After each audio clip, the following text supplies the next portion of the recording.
can get married before you're 20. But I've been running like a southbound train, as fast as a northern summer, with no one to love. And it's making me wonder if maybe mom and dad had it right all along, and we're too old to still be alone, and we ain't happy ever after all. No, I'm just saying it wouldn't be as bad as we made it out, living in our hometown. Newly released IRS data showing red states gained $39 billion in net income in 2023. So compare that to blue states. They lost $43 billion. Madison Allworth is live from New York City with more. And Madison, even I can do that math. Yes, Dana. You know, money moves. And new IRS data from 2023 shows where hardworking Americans are taking their hard-earned dollars. Overall, states that wound up voting for President Trump in 2024 saw that net income gain of $38.9 billion, while states that voted for former Vice President Kamala Harris lost $42.5 billion. Florida was by far the big winner with $20.6 billion in net gains, followed by Texas at $5.3, South Carolina with $4.1 billion. That's a lot of money here in Florida. $20.6 billion. I guess when people say that Florida is like going to a different country, it really is. I mean, it really, really is. I mean, sometimes I have to like pinch myself and go, hey, listen, everybody's not seeing what we're seeing here in Florida. But on the other side of the coin, I say to myself, why aren't other people seeing what we're seeing here in Florida? Why aren't other governors in the country looking at stats like this and saying, man, I wish we did stuff like they do in Florida. I wish we would open up and be the free state like Florida is. Because that's where all the money wants to be. I remember, I'm old enough to remember where New York was where everybody wanted to be. Everybody wanted to be in the Hamptons. Everybody wanted to, have the big mansion up there on Long Island. And now it's completely flipping. Is people leaving other states to move to these no income or low income tax states. At the bottom of the list, California lost $12.9 billion in net income, followed by New York, Illinois, and Massachusetts with losses of 10.5, 6.1, and 4.1 billion respectively. Seriously, let me just ask you, if you're a politician and you were running for governor, mayor, name it. Name whatever office you wanted to hold. And you saw the previous slide, and the previous slide said, hey, look at these red states. They're just going crazy. So much is happening. And then contrary, let's just look at, hey, how's things going in these blue states? Negative 12 billion. That, my friends, that's like a 30 or 40 billion dollar spread between California and Florida. Illinois. Obviously, if you've done any kind of math, if you've gone to any sort of remedial education beyond like 5th or 6th grade, it doesn't take much sense to look at a chart like that and go, we're doing something wrong. Yesterday, the theme of last night's show is that the Democrats have nothing. I'm continuing that theme today. Is like they really have nothing. They have nothing to offer. They don't have anything to offer the people who live in their states. The numbers don't lie. They're right in front of people. How can these people go on television and hold rallies and say Trump is losing when all you've got to do is look at the numbers? It's not Barry saying it. Those are actual economic numbers. This is not just about the taxable income leaving. When families leave, so do their businesses, their jobs, and their recreational dollars. But rather than learning from past mistakes, states that lost residents and their income are looking to increase taxes. Washington State, which lost over $549,000 in net income, just passed a millionaire's tax this month after being a no-income tax state. California eyeing a billionaire's tax, and New York is also looking at increasing taxes on the wealthy. You know, the whole thing of what they're trying to do at this point is we're losing money hand and fist. We don't know how we're going to make up this money that's leaving our state. So instead of saying, you know what, maybe what we're doing doesn't work. Maybe, just maybe, with all these tangible results, what we're doing doesn't work. It's never going to work. Americans don't want this. They hate it. They're leaving in droves. They're speaking with their feet in their pocketbook. They hate everything about us. But instead of looking in the mirror and saying, hey, this is on me, I got to do better, they're like, no, let's just do more of what people don't want. It's like going to a doctor and a doctor saying, Barry, you got to stop eating blueberry muffins. Hey, doc. And then ordering like a truckload to be brought in. You were doing exactly the opposite. These governors and mayors in these blue cities are basically doing full-on Costanzas. Tax experts say money has never been more mobile with remote work and AI. And truly the perfect case study is Massachusetts. They passed a millionaire's tax that went into effect in 2023. That year, the state lost 41,000 residents, and they took with them $4.2 billion in adjusted gross income. Those in the highest tax bracket accounted for 70% of that money. The math doesn't lie, Dana. No, it doesn't. The math doesn't lie. Democrats do. That's why I also continually say, in order to be a Democrat, you either got to be really stupid or I guess that's the same, brain dead.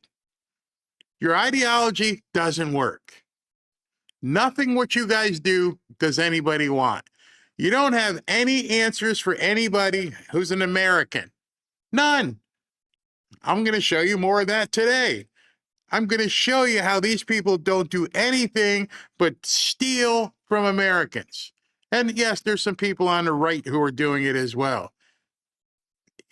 Something's got to give really soon. And I'm hoping with everything that President Trump is putting in place that we can just exterminate this virus called Democrats forever. And I don't mean that from a personal, physical standpoint. I mean from their ideology. I was talking to Robin this morning, and I'm like, what has happened? How did we get here? And I think a lot of it, is everybody, I don't know if you know, there's this big social media trial going on. I don't know if it's social media has allowed these people to find other nuts and then coalesce with the other nuts and give voices to the people we've usually shunned. People, if you ever walked by a house and saw a guy in drag, you're like, and now they've tried to make it mainstream. Everything about how life was supposed to be, they've put it into a snow globe and they're shaking it completely. And they don't care because they don't live like you live. They don't live like their constituents live.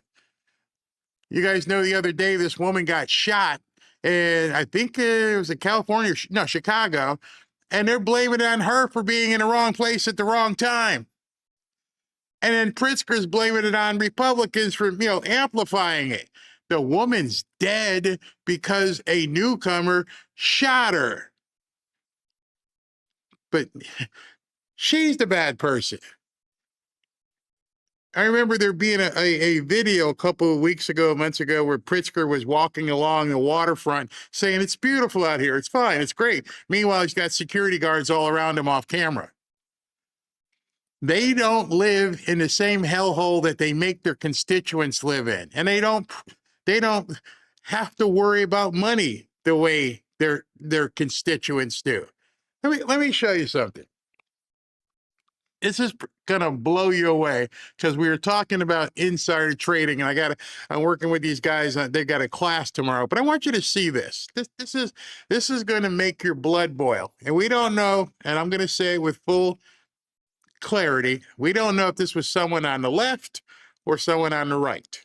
But just watch this. says 5 minutes before President Trump announced a halt to attacks on Iran, which would have been like at about 7:30 in the morning, somebody, some group, somewhere, placed a $1.5 billion bet on stocks going up and dumped 192 million in oil in 5 minutes. These trades were 4 to 6 times larger than anything else in the entire market. Whoever did this wasn't guessing. You don't risk 1.5 billion on a hunch. There was zero public indication this announcement was coming. No leaks, no press, nothing. The only people who knew were in the room when the decision was made.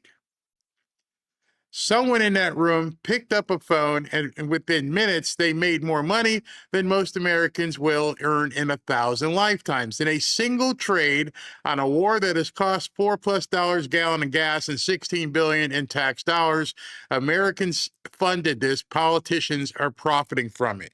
So I'm going to tell you, it wasn't one person, because there is not a lot of people who could place a $1.6 billion buy. Not a whole lot of people individually. Somebody made a call to somebody else.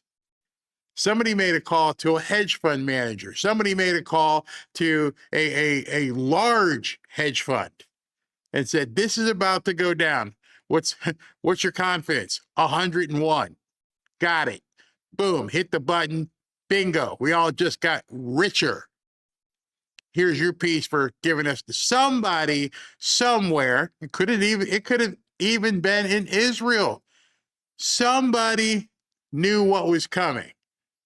They don't play by the same rules, and because they don't play by the same rules, they get to make money and stay way above all the crap everybody else is dealing with.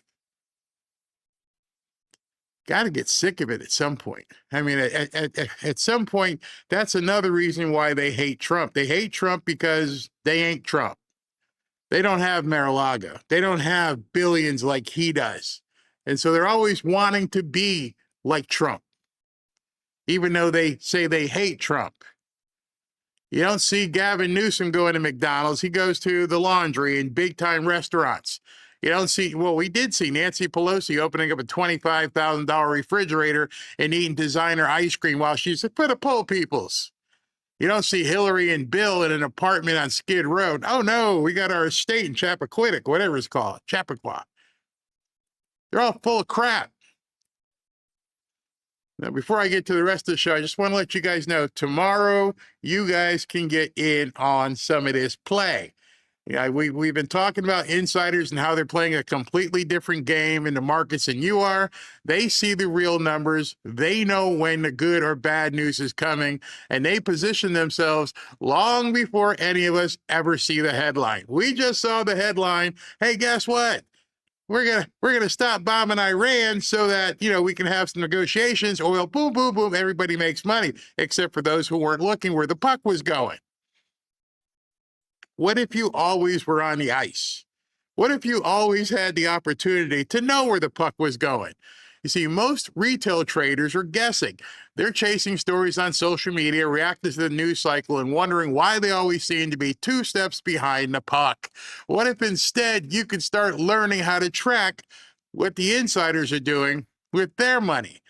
And that's why I personally am partnering with the Traders Agency. They're a financial education company, education being the key word, that shows everyday traders, could be you, how to spot insider buying and high probability setups using public data that's been sitting in plain sight the whole time. This is about education and strategy. You're not opening an account with them.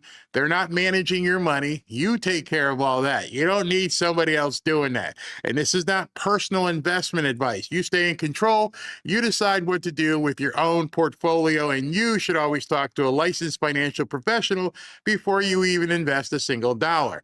But if you ever felt like the deck is stacked against you and you want to start learning how serious traders track insider activity, this class might be for you. Go to insidertradeswithbarry.com and register for the free training.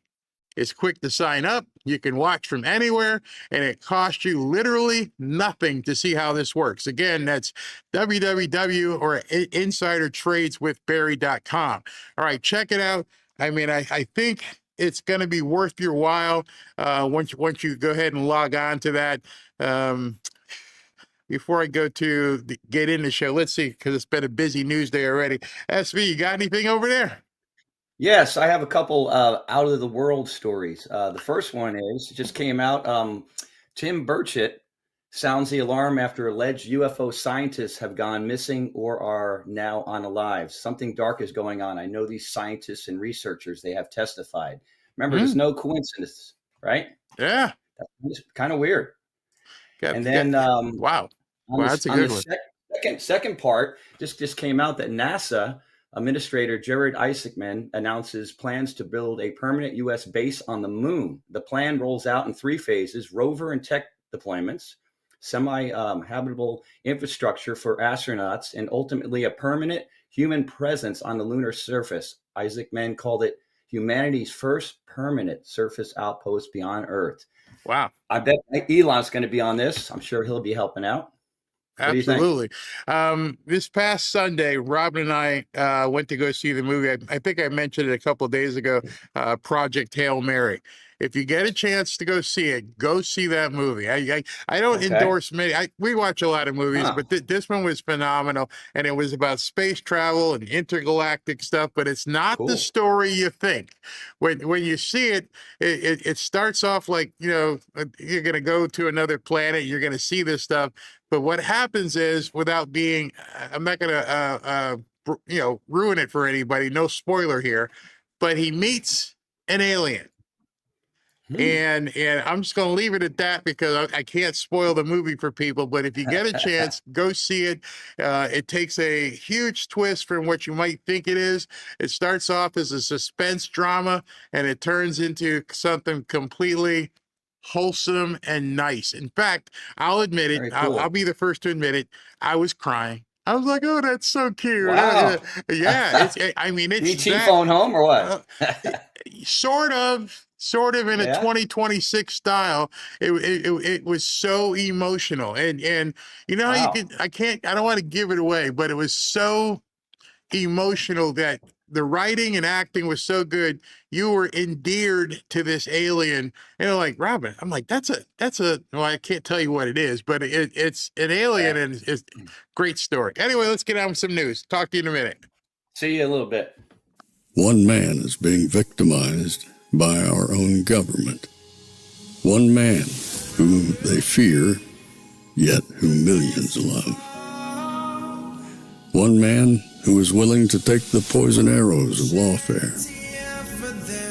One man whose voice has been taken away by a corrupt judge operating in a corrupt system. One man who has been ridiculed and insulted. One man who refused to back down.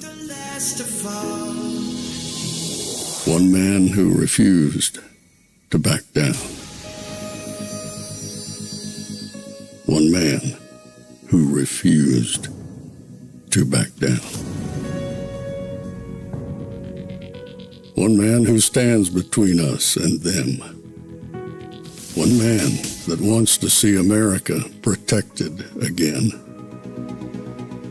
One man who wants to see America prosper again.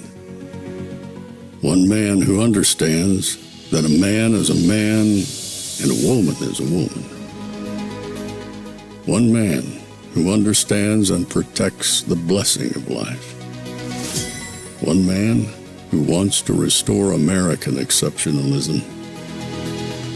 One man who once again wants to make America that shining city on a hill for all to see. A place where all the people of the world glowingly set their eyes upon. America. One man who unashamedly wants to make America great again. That one man is Donald Trump.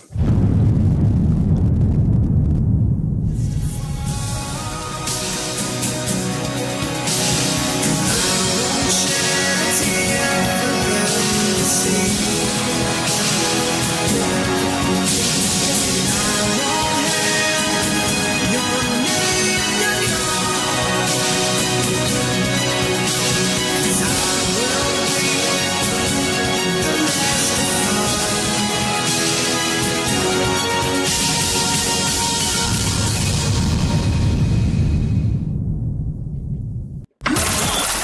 This is Fanfare with Barry Cunningham. All right, so I see some people in the chat are wondering, the name of that movie again was Project Hail Mary.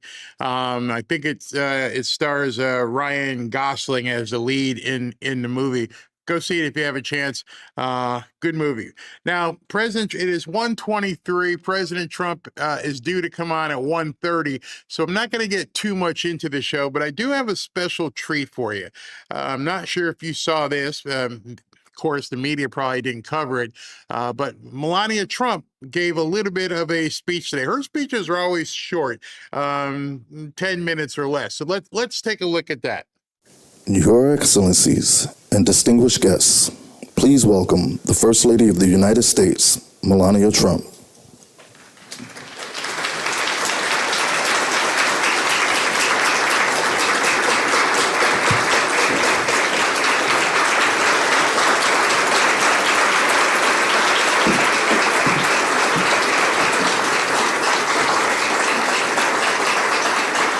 Good morning. Ambassador Crowley, Ambassador Waltz, Secretary McMahon, Deputy Secretary Landau, Director Krastius, Chairman Ferguson, Special Envoy for the Best Future Generations, Charles Harder. Thank you all for being champions, for fostering the future together. It is wonderful to receive such an impressive delegation of world leaders, first spouses, and be best in class tech companies, all with a shared purpose to empower our next generation's advancement in technology and education. Welcome, Albania, Antigua and Barbuda, Aruba, Bosnia and Herzegovina, Bangladesh, Belize, and Bolivia. It is my distinct honor to have Burundi, Cabo Verde, Congo, Costa Rica, Dominican Republic, Ecuador, Equatorial Guinea, Estonia, France, Gambia, Georgia, Ghana, and Guatemala here in Washington, D.C. Greetings, Israel, Kenya, Kosovo, Lithuania, Malta, Malawi, Montenegro, Morocco, Nigeria, North Macedonia, Palau, Panama, and of course, Paraguay. Hello, Poland, Romania, Senegal, Serbia, Seychelles, Sierra Leone, Slovenia, St. Kitts and Nevis, Ukraine, and UAE. As people, we dream. As leaders, we progress. As nations, we will build. Beginning today, let's accelerate our new global alliance, this bond, to positively impact the progress of our children. Welcome, members, to the inaugural meeting of Fostering the Future Together. Our coalition's mission is to empower children by providing greater access to technology and education. This is a historic moment in time. Our key driver, to cultivate the skills young people need to be successful in this rapidly evolving world. Fostering the Future Together will achieve this by creating innovative learning programs, advocating for supportive education policies, sponsoring new tech-focused legislation, and building strong partnerships between the public and private sectors. Each of you has a vital role to play in shaping the tech ed opportunities for the next generation. Fostering the Future Together's collaborative platform will serve as a capability multiplier for members. This added benefit is derived directly from our coalition's foundational elements: AI, education, and global leadership. Our shared vision prioritizes children above political philosophy, geographical borders, and local prejudices. To turn this vision into action, I invite each of you to participate, commit to hosting a regional meeting, conduct a research study, advance new partnerships, collaborate with another member nation in your region of the world. Magic happens in our nation's capital, particularly when the private and public sectors join forces. Today's meeting is unprecedented. I commend America's leading companies for convening with us today. Never before have so many tech visionaries stood before such a large global audience of leaders in the State Department and the White House over the two-day period.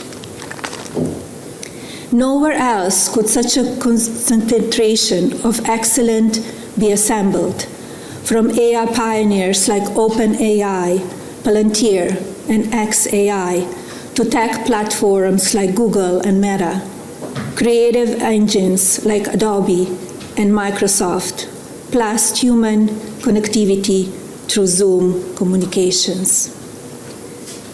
This room is filled with extraordinary human capital.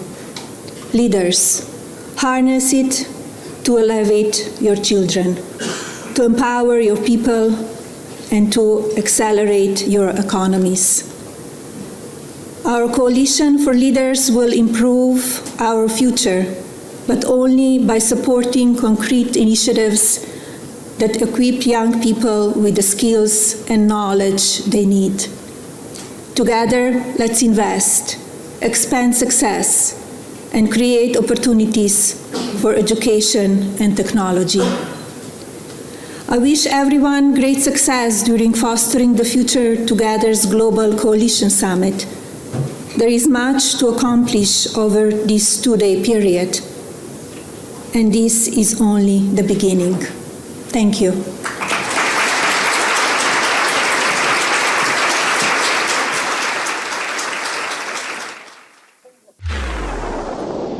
When I cover her speeches, it's like covering a ferry because she floats in and she says some words very much to the point, and then she just daintily floats out, gets it right to the point. So right now she's hosting, I don't know if she's still there, but this Fostering the Future event for children. And so it's amazing some of the things she's doing. I saw somebody in the chat, and you were so right. You didn't see Michelle Obama doing this. You definitely didn't see Jill Biden. She was supposedly a teacher, but Melania is all over trying to help these kids. And a big part of that, I know some people don't like it, but it's inevitable, is AI. And just take a second and just tell you, AI is growing faster than even the people who were involved in AI at this point know. I don't know if you follow on X, but it's a constant update that they have to do.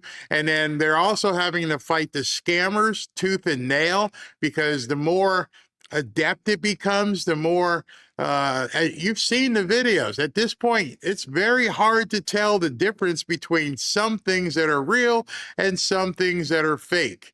And people are getting sucked into this stuff, and it's so easy to produce.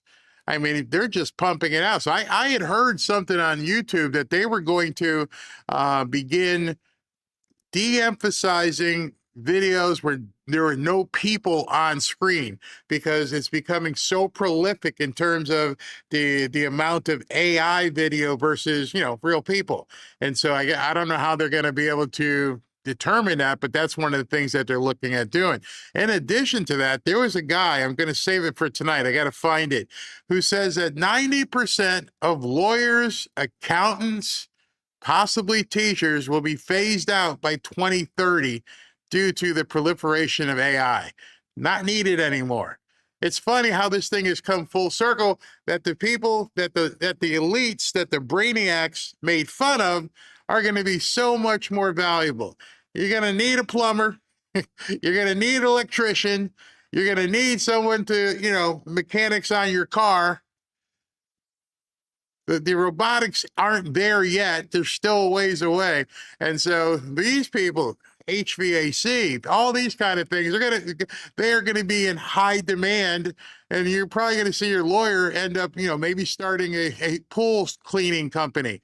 Because literally you can put an entire document, have it scanned, tell me what it is, what do I need to do, what do I need to take out, and it'll ask you questions. I'm like, oh, okay, I'll sign here now. It's amazing what is happening and how fast it's happening.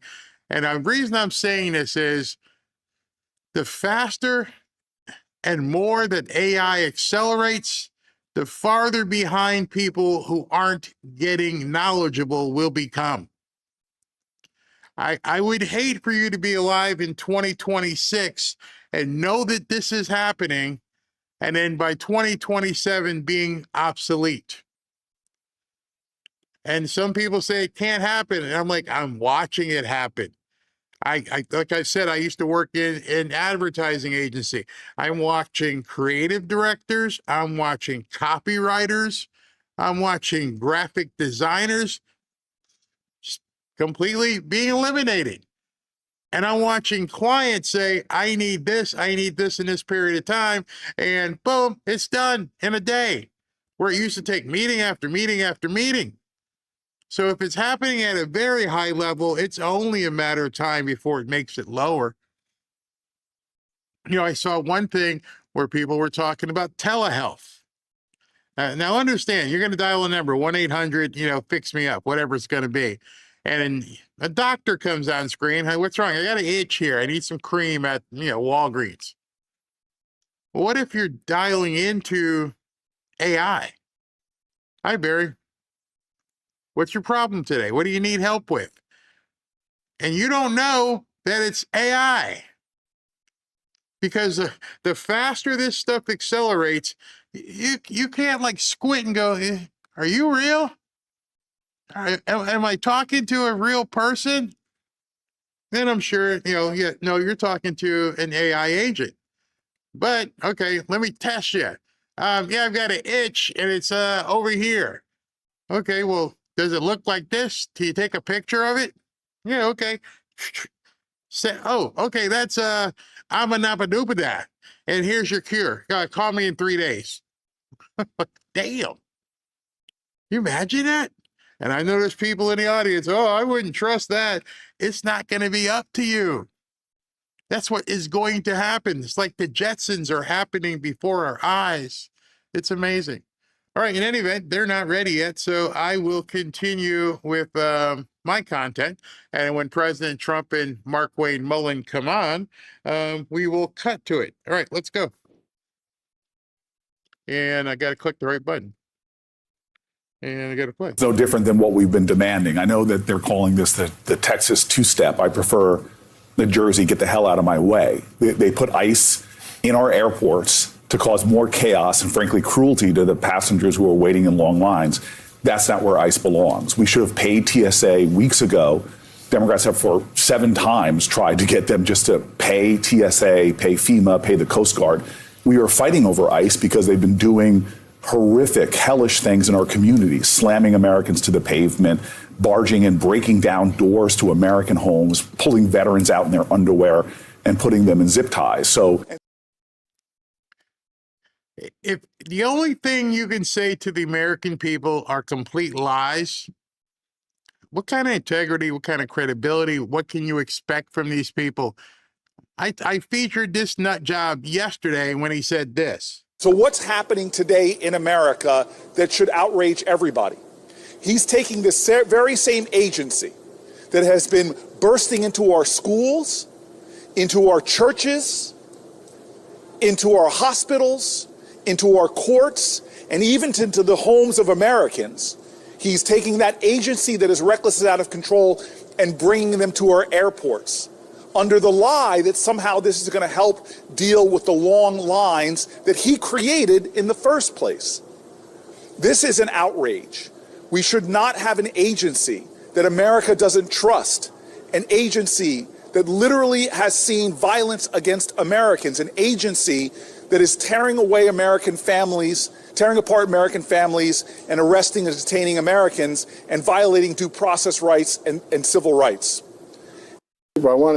Before we get to Tom, I just have to address that.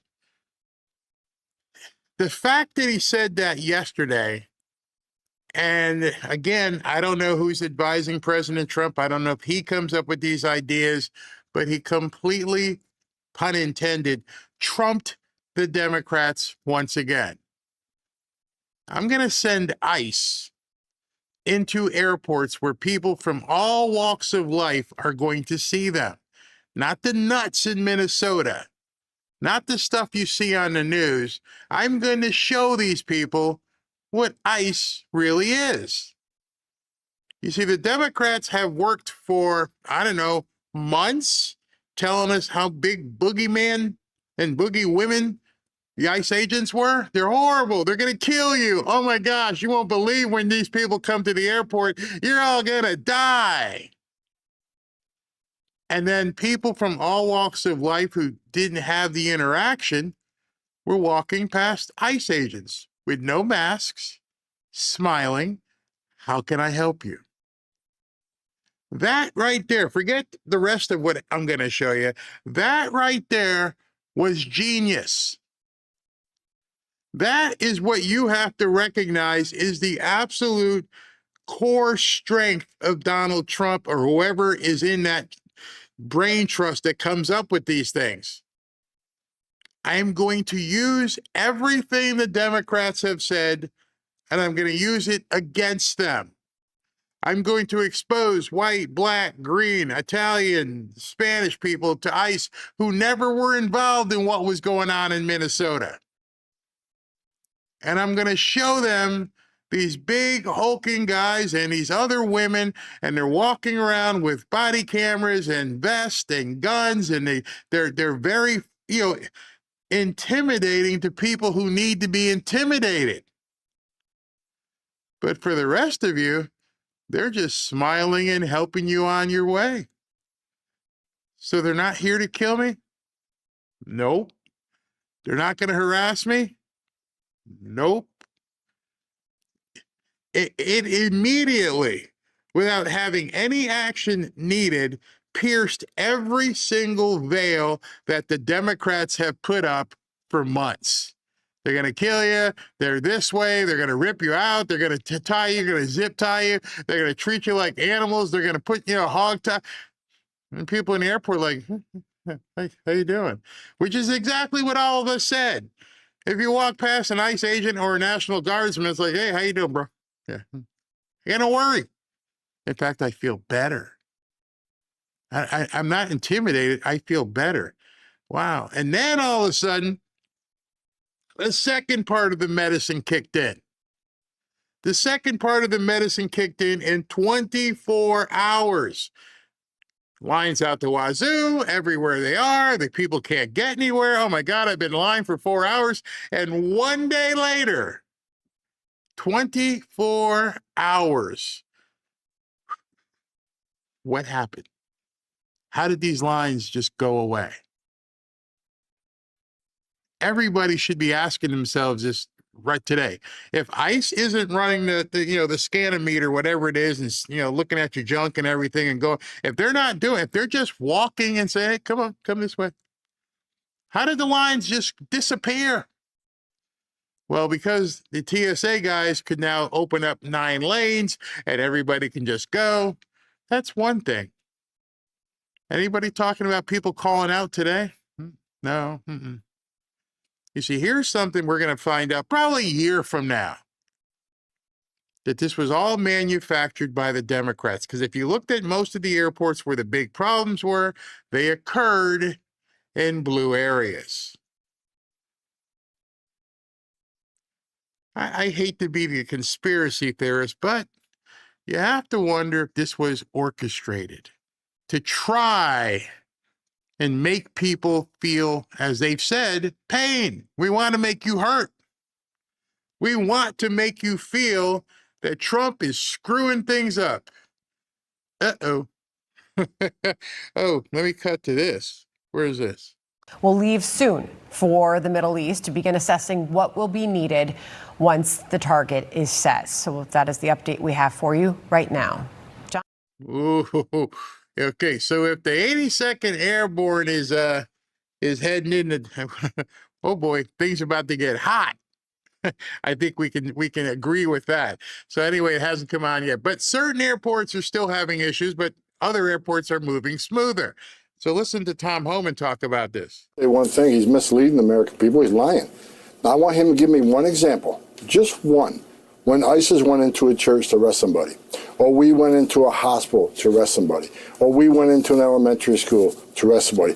Just give me one example. You know why? He can't, because there isn't any.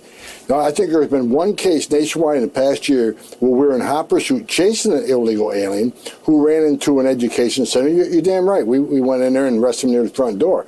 But as far as planned enforcement operations in those places, hasn't happened. Matter of fact, the only people that violated the sanctuary of a church was Don Lemon and that group that went in there to attack, Trump supporters while they were having a religious service. So he's misleading the American people, and that is part of the hatred toward ICE agents that's driving the violence. You mentioned before 8,000% increase in threats. Because of things that people say like that are untrue, it causes the hate to rise, which is, of course, going to end with more violence, more bloodshed. You know, you look at where we are, the most preventable national security disaster in the history of this country. Now, after 5 votes in the Senate that they wouldn't fund the Department of Homeland Security, now they want partial funding. But here are the restrictions. They won't fund ICE, and they will insist that ICE agents cannot wear a mask. After the threat level is up 8,000%, after these guys have been attacked, after they have been doxxed, I don't like that idea at all. I don't think it's safe for them. Then it's not going to happen. Not as long as I'm here. I love how he just says it ain't going to happen. They're not going to get their way. So that's one of the things at this point they need to understand. The public has shifted their opinion, and what the moves that President Trump is making are designed specifically so that the public can see what's going on. They just came out with a stat a little while ago, and they found out that in these high-pressure airports, 30 to 40% of TSA called in sick, called out. 30 to 40%, while the national average is 10%. So you're telling me the people in, New York, Atlanta, Chicago, those people were more apt to call in. This was one big scam on the American people. I'm confident. I mean, the men and women of ICE, not only are they being doxxed, their spouses and children are being doxxed. I know that from a first-hand experience. So, they're going to wear masks as long as they're doing, these operations in the street looking for the bad guy. I mean, once the hatred stops, once people like Cory Booker stop saying the things he's saying, maybe the hate will reduce. Then maybe we can think about the masks. But these officers' identification, they have badges and badge numbers. Border Patrol has their last name on uniform. You want to know who these people are?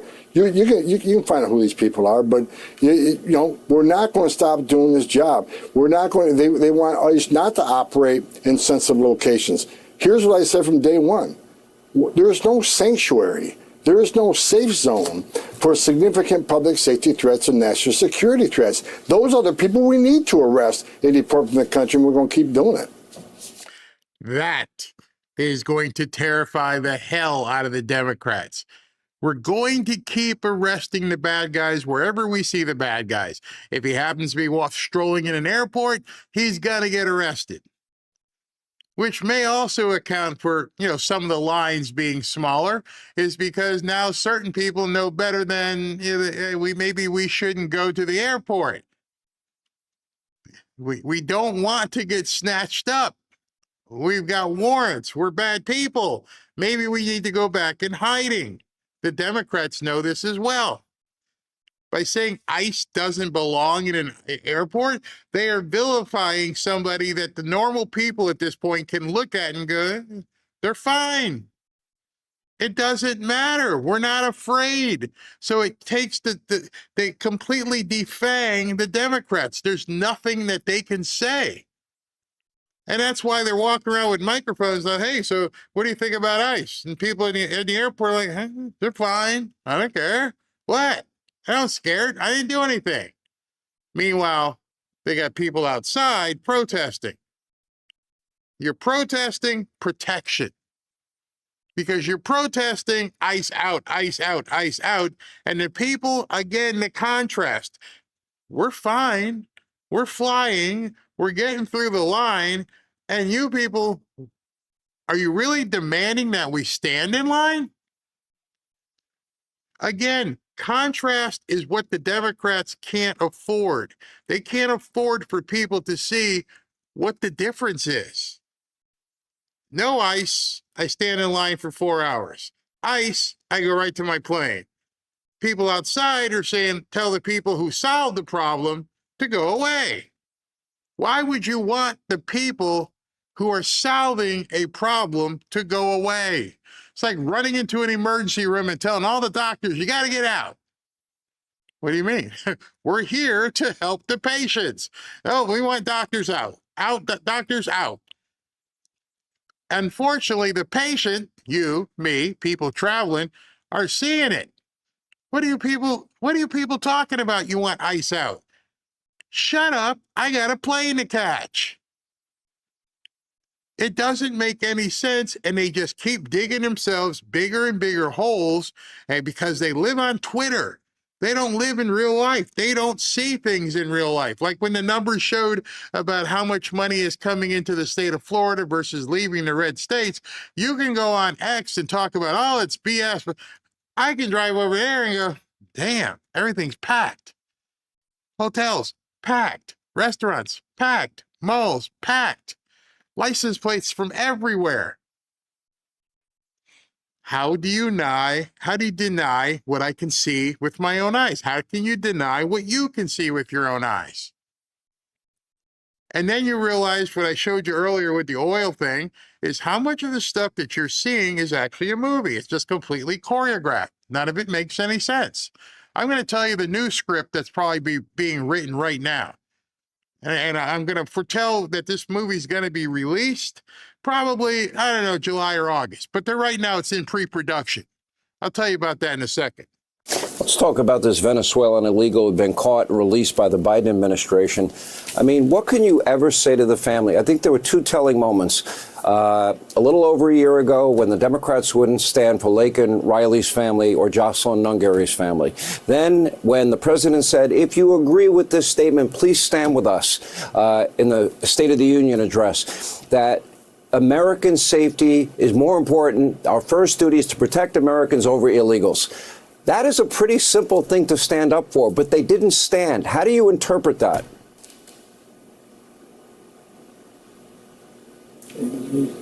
They hate Trump more than they love their communities. They hate Trump. That's it. I mean, when I met Tom Homan, I was surprised. I thought he was a much bigger guy. He's a big guy, but he's not as big as I am. And I was like, hey, how you doing, man? But he was so matter of fact. Because you need to be matter of fact. Because oftentimes we sit here and go, what is going on? Why is this happening? And that's just a simple thing. They hate Trump more than they love America. And I don't even think that's a hard leap because I don't think they love America. They just updated the time to 2:00 for Markwayne Mullin.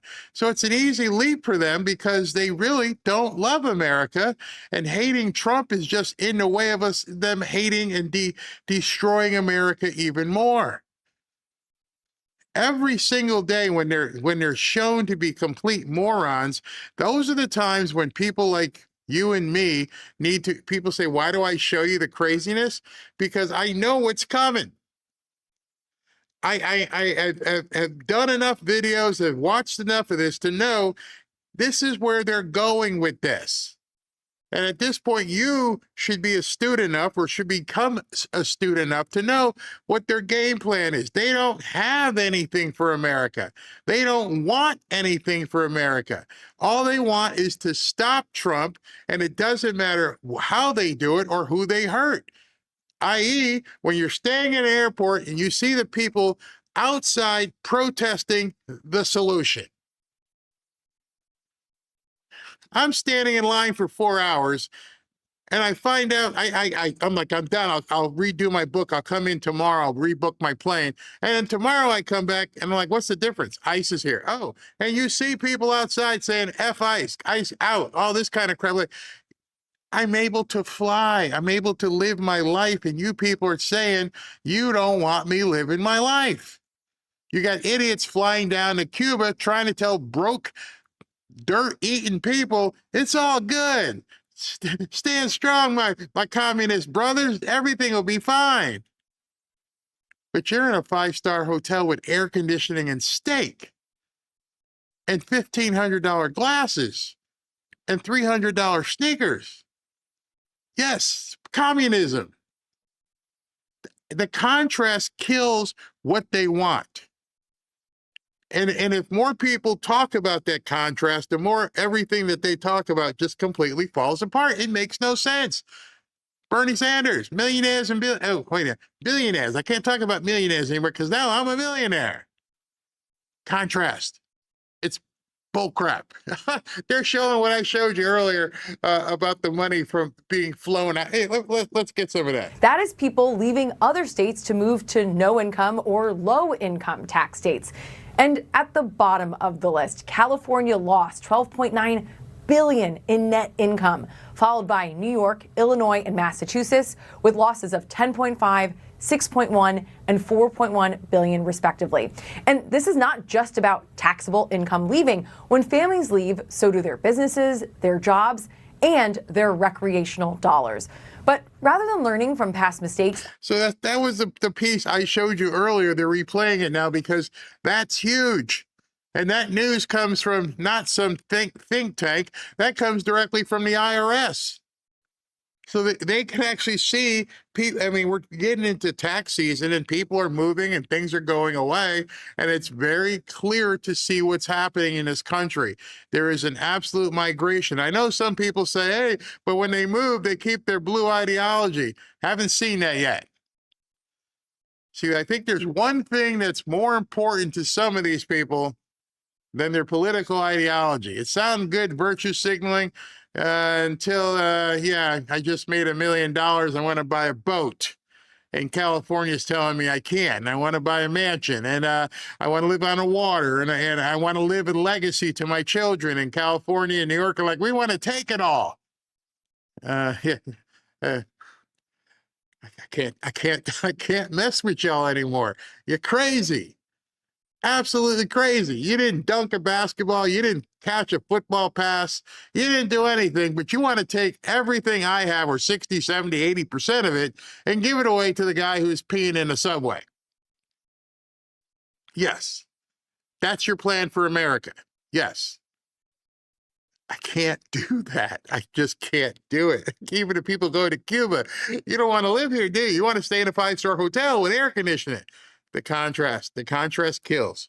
More than they take the safety and security of our communities. Look, it's just another one. And I've been fighting sanctuary cities for 10 years. I have met hundreds of angel moms and dads who buried their children because their children were killed by an illegal alien. And I can't tell you how many young women just in the past couple of years would be alive today. You know, whether it's Rachel Morin or whether it's, Laken Riley, whether it's this young lady. If they would simply just work with ICE, if their law enforcement would work with ICE when they arrest illegal aliens for crimes, we could save countless lives in this country. I don't understand it. I don't get it. DHS funding is interconnected. The president is correct. To the SAVE Act. What does the SAVE Act require? Proof of citizenship and voter ID. Why would any elected official be against that? You need voter ID to get into their convention every 4 years. Or you need picture ID. Why would any member of Congress, why would any member of Congress defund the Transportation Security Administration that protects our skies? Why would they defund Coast Guard? Why would they defund CISA against cyber attacks? Why would they defund FEMA? I mean, you're talking about not funding the Department of Homeland Security, which is their number one responsibility as a representative in Congress to protect this country. And they're voting. Yeah, but see, that's where the problem is. We all now know that is not their number one priority. Their number one priority has nothing to do with making sure Americans are protected. I wish somebody would come out on behalf of the Democrats and actually explain the questions that Tom Homan has, that you have, that I have. What exactly do you stand for? Don't tell me what you stand against. Tell me what you stand for. I would love to interview somebody. We don't have to argue. Just tell me what it is you stand for. It can be a very open conversation. We don't have to argue about Trump. Forget Trump. We won't no, we're not even going to talk about Trump. Forget we're even a Trump channel here. Forget about that. Let's just talk about you and me, okay? What do you want to see happen in this country? See, we can't get to that conversation. And the reason we can't get to that conversation is because most of the people who are Democrats on a rank and file basis can't answer it because they haven't been told. They don't know. What is it that you want? And I demand that you don't have Trump in any of your answers. Let's just say you parachuted in to Boca Raton. And you want to make this just the most best place with no Trump influence. What do you want? Well, most of the people, I would say 95% of people, could never explain it. And if they did, it would be free groceries and free cars and free swimming pools and free television and free clothing. And I'm like, click your heels together 3 times. Because you're in Oz if that's what you think America is all about or ever can be. Now, can we refocus? Can you tell me what you want? And they won't be able to because that is what they want. They have been sold the good that there's just some sort of nirvana out there. That if everything went the way it's supposed to, nobody should have to work. Everything is just some crazy utopia because that's what they're teaching them in these schools. They're teaching these kids who are now older, who all want to be social media influencers. Nobody wants to work, who think that, 30, 40 hours a week is just, can't do that, man. Can't do it. The easy button in life doesn't exist, yet the easy button is what Democrats sell to kids. See, the problem I see, and I've seen it more and more, and it's becoming more and more apparent, when I say have this conversation, the reason you're going to have a problem having this conversation with any liberal, is because they don't want to talk to us. We're too far into this. We've been into this game way too long. We've lived lives, we've worked, we've had children, we've had grandchildren, we've had businesses, we've had divorces, we've had, ups and downs in lives.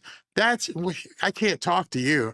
I need to talk to these impressionable nuts who are in college and in high school and try to tell them this is how life should be.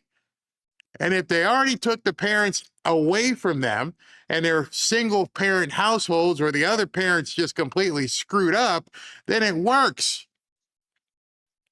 And so they can just keep talking this stuff. Imagine right now how many years it's been that these kids have been indoctrinated into this crazy stuff. And then there's a big giant gap between people, 30 and 40 and then 70, because at that point, they're bringing out the old hippies who love talking to these kids and telling them how they always wish this could be. So the group of people here who earned The word earned, E-A-R-N-E-D, who earned their way, aren't who they want to have a conversation with.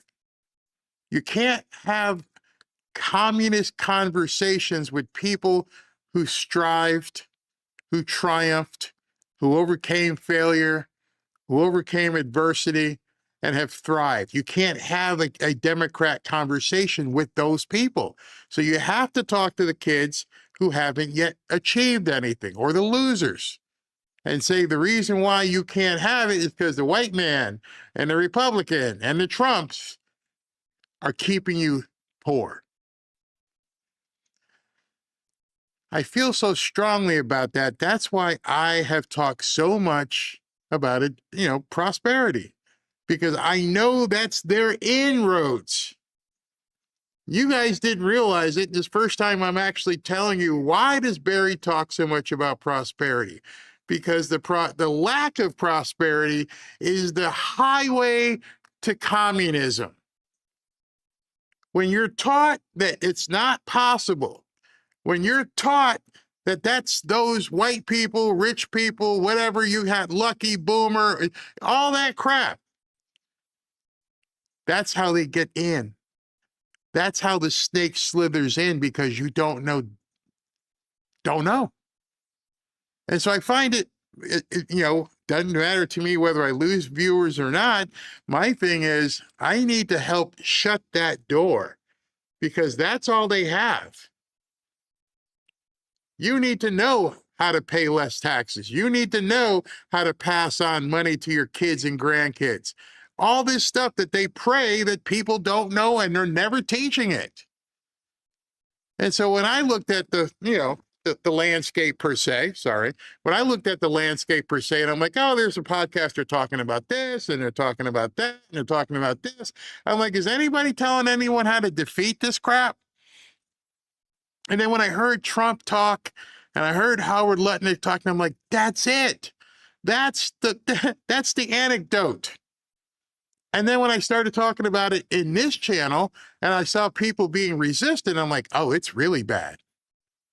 It's really bad. That hole that the Democrat snake sticks his face through and starts coming in is the conviction that you can't do better in your life, no matter what age. And so that's why I felt, hey man, this is really important. We need to show people it's bull crap. And that's why I've pushed so much for prosperity. Look at this. Look at Atlanta Airport.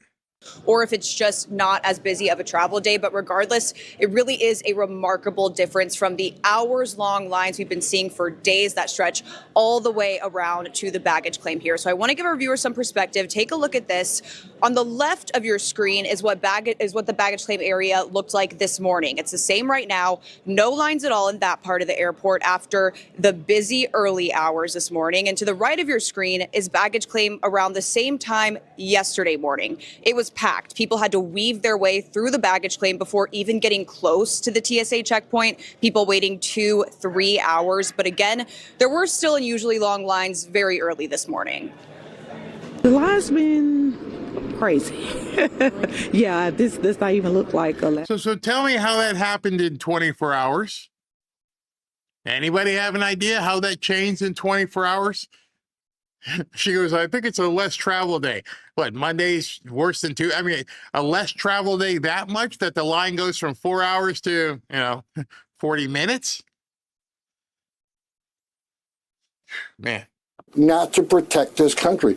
And look, Donald Trump made a brilliant move this week, and he called me and says, let's send ICE to the airport. I thought it was a smart move. And we're filling the holes. The wait lines already dropped. Plus, we're doing a security function at the airports. We're going to arrest criminals going through this airport. We're going to look for human trafficking, sex trafficking, money smuggling. We're going to be at the airports working with our brothers and sisters of TSA. They're our brothers and sisters within DHS. President Trump made a smart move. We're going to keep the airplanes flying. We're going to get the American people to those lines quicker. And we're not going to give up President Trump's promise to American people to make this country safer every day. And that's what we're going to keep doing. The best part about that is when he said, yeah, we're going to start arresting traffickers, human, money, everything. We are here to make arrests. What do you think that does for people in line who are bad? I'm out. Now you got to wonder, what was the percentage of bad people at an airport? All right, we got the camera coming up. So this may be starting relatively shortly. I get a flash, and he's already on. And these people, well, how terrible! He's in the Oval Office. Hold on, let me get to it real quick here. And the camera's like going crazy and stuff. I'll see you guys on the other side here. Oh, she was here today. I talked to her. Oh, yes, she was at Jason's office. She's a good kid. She's a good one. Hello, everybody. Oh, look who we have. How are you? It's been a long time. Must be something big happening, huh? You all set? Well, thank you very much. It's a great day for me because I have a lot of confidence in this gentleman. And we're thrilled to swear in our new Secretary of Homeland Security, a great American patriot, to put it mildly, Markwayne Mullin. And I want to just say, Markwayne, congratulations. Great. Thank you, sir. You deserve it. You're a great man. Let me also thank Secretary Mullen's beautiful family, including his wife, Christy. Thank you.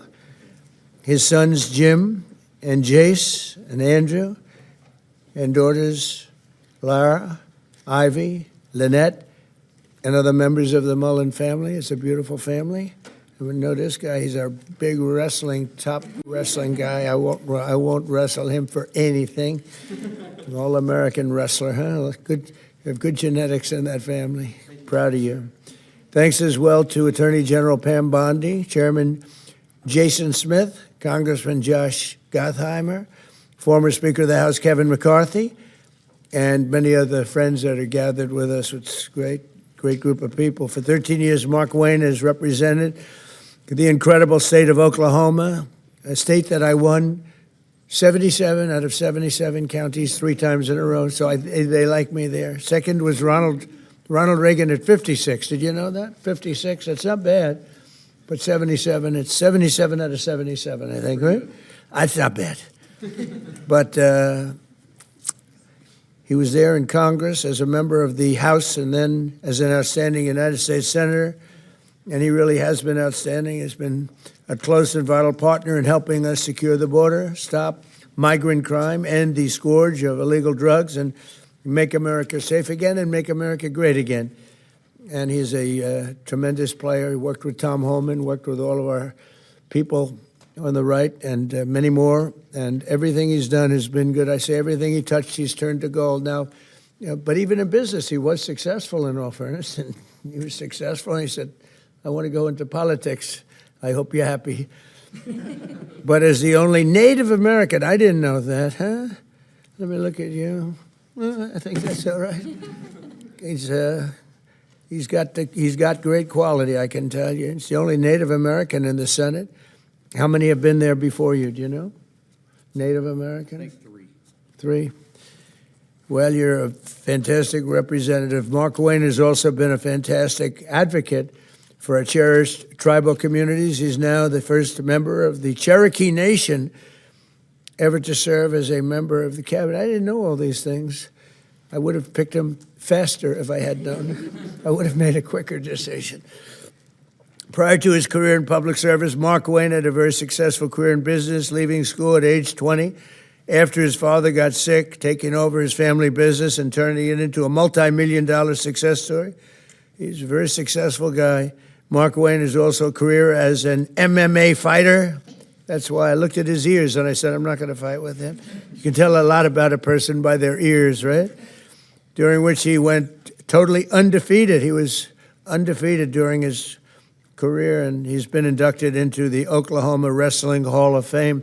And the family is made of fantastic wrestlers, especially that guy right there. That's my favorite guy, huh? And suffered bad injury and come back stronger than ever, I think. So good to have you, man. Right? I've no doubt that as he takes the helm of DHS, Markwayne will fight for Homeland Security, the United States, and securing the country and making it really strong and the way it should be. Our country's come a long way in the last year.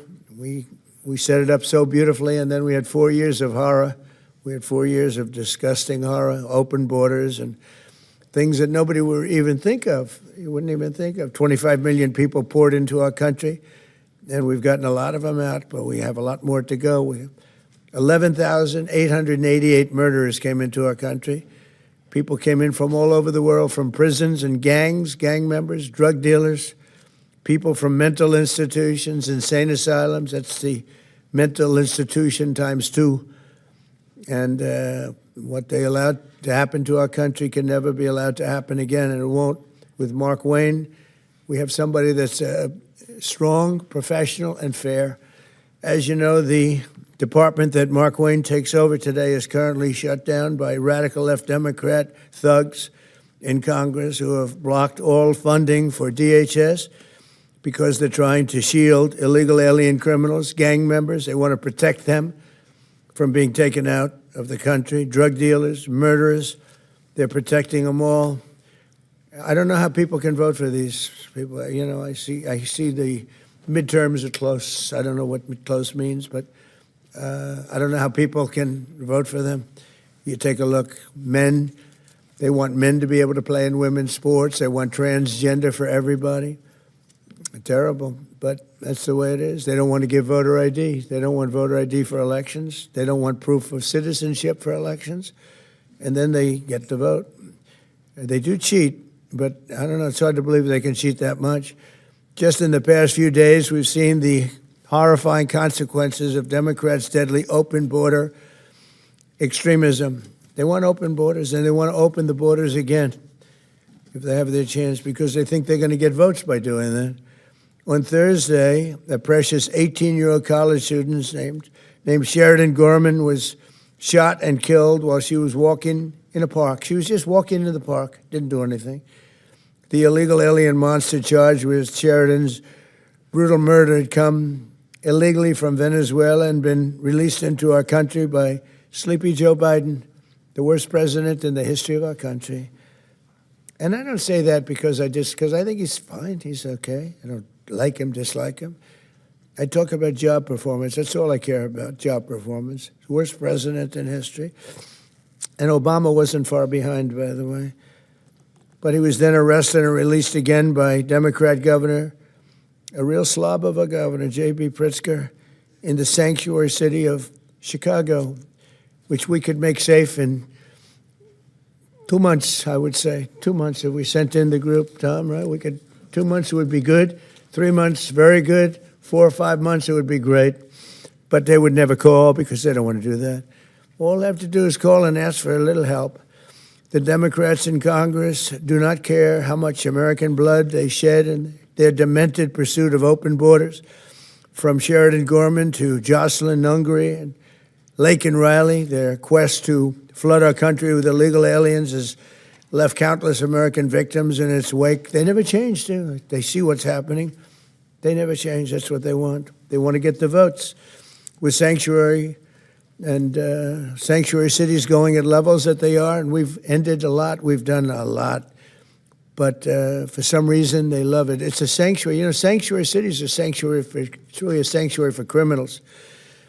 With Secretary Mullen at DHS, we will continue our record-setting efforts to deport these illegal alien criminals from our country, and we are doing at record levels despite a very unfair court system, a radicalized left court system, and others that I'm not too fond of also. And we'll protect innocent American lives. Every single illegal migrant who is a criminal record must be deported immediately. If they have a criminal record, you got to deport them. And there's a lot that came in under Biden. And Kamala, the great border czar, Kamala, who never went to the border, never called Border Patrol, never once called Border Patrol. Can you imagine that, Jim? She's the border czar. She never called Border Patrol. Explain that to me. He's the worst. She was as bad as he was. Going to give him IQ tests next week. Under the Trump administration, We've achieved unprecedented gains on public safety. Yesterday, we were in Memphis, Tennessee, to celebrate the steepest reduction in crime ever recorded. We've been there for about 5 months, and the numbers, nobody's ever seen anything like it. And thanks to our Memphis Safe Task, it's called Safe Task Force, alongside our efforts in Washington, D.C. And what we've done in Washington is amazing. We have Washington as a safe city now. It's been amazing. It's been, if you go back a year and a half, 2 years ago, Washington was one of the most unsafe cities anywhere in the world, let alone this country. And now we have a very safe city. And what they've done with all of the people working, many of the people standing right there, has been incredible. And now we're going to see all of our cities take a big step because of Markwayne.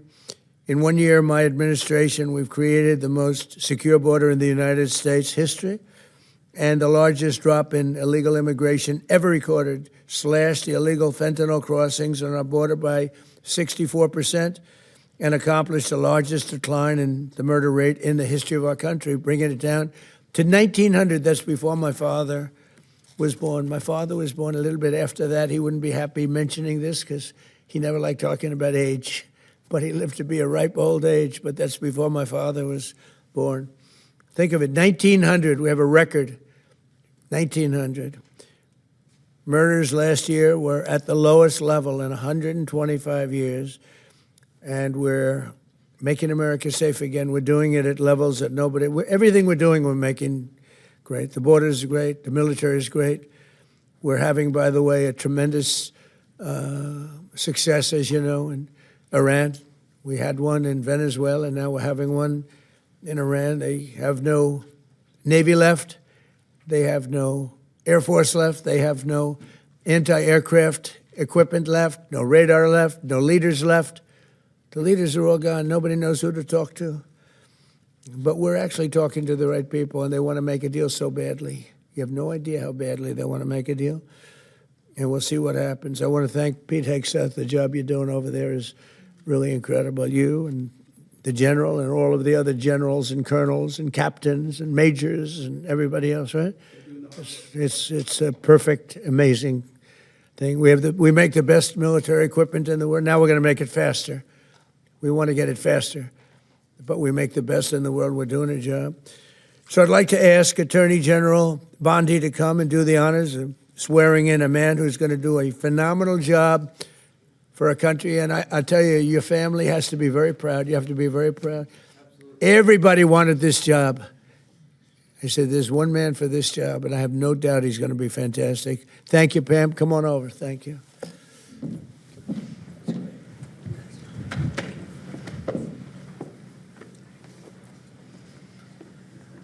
Please raise your right hand and repeat after me. I do solemnly swear. I do solemnly swear. Markwayne Mullin. Markwayne Mullin. That I will support and defend the Constitution of the United States. That I will support and defend the Constitution of the United States. Against all enemies, foreign and domestic. Against all enemies, foreign and domestic. And that I will bear true faith and allegiance to the same. And I will bear true faith to allegiance and do the same. And that I take this obligation freely. Take this obligation freely. Without any mental reservation. Without any mental reservation. Or purpose of evasion. Or purpose of evasion. And that I will well and faithfully. And that I will well and faithfully. Discharge the duties of the office. Discharge the duties of the office. On which I am about to enter. Which I'm about to enter. So help me God. So help me God. Congratulations, Secretary. Hey.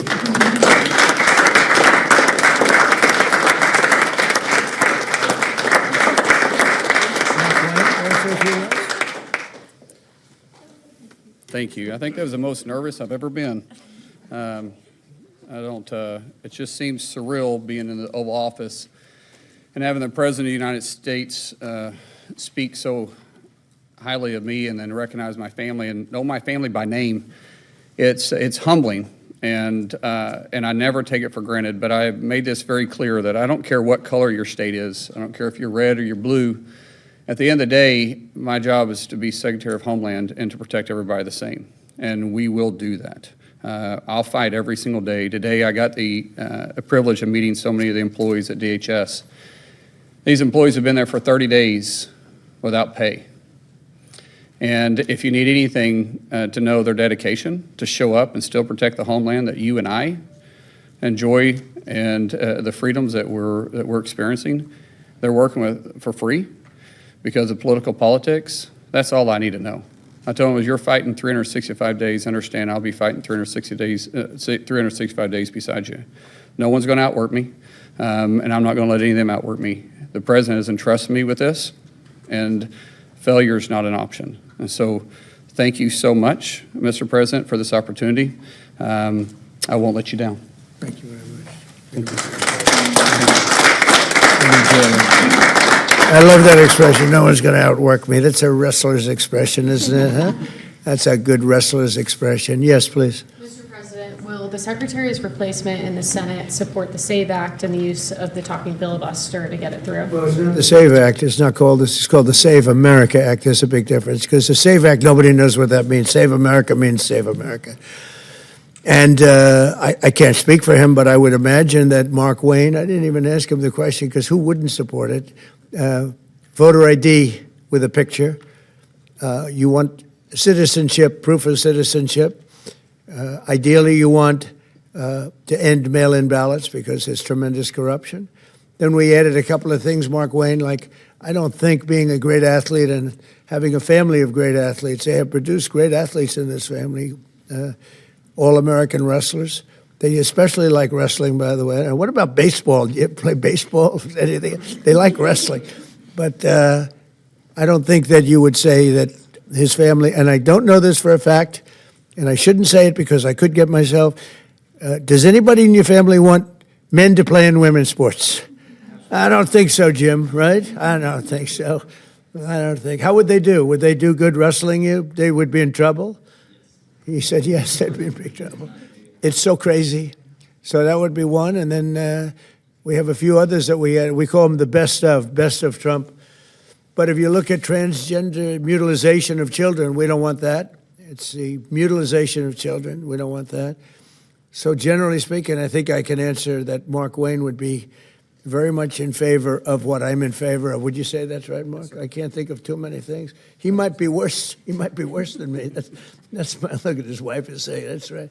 But so yeah, he's going to be great. Yeah. Do you believe the Secretary will run DHS any differently than Kristi Noem did? What do you hope to see as his priorities?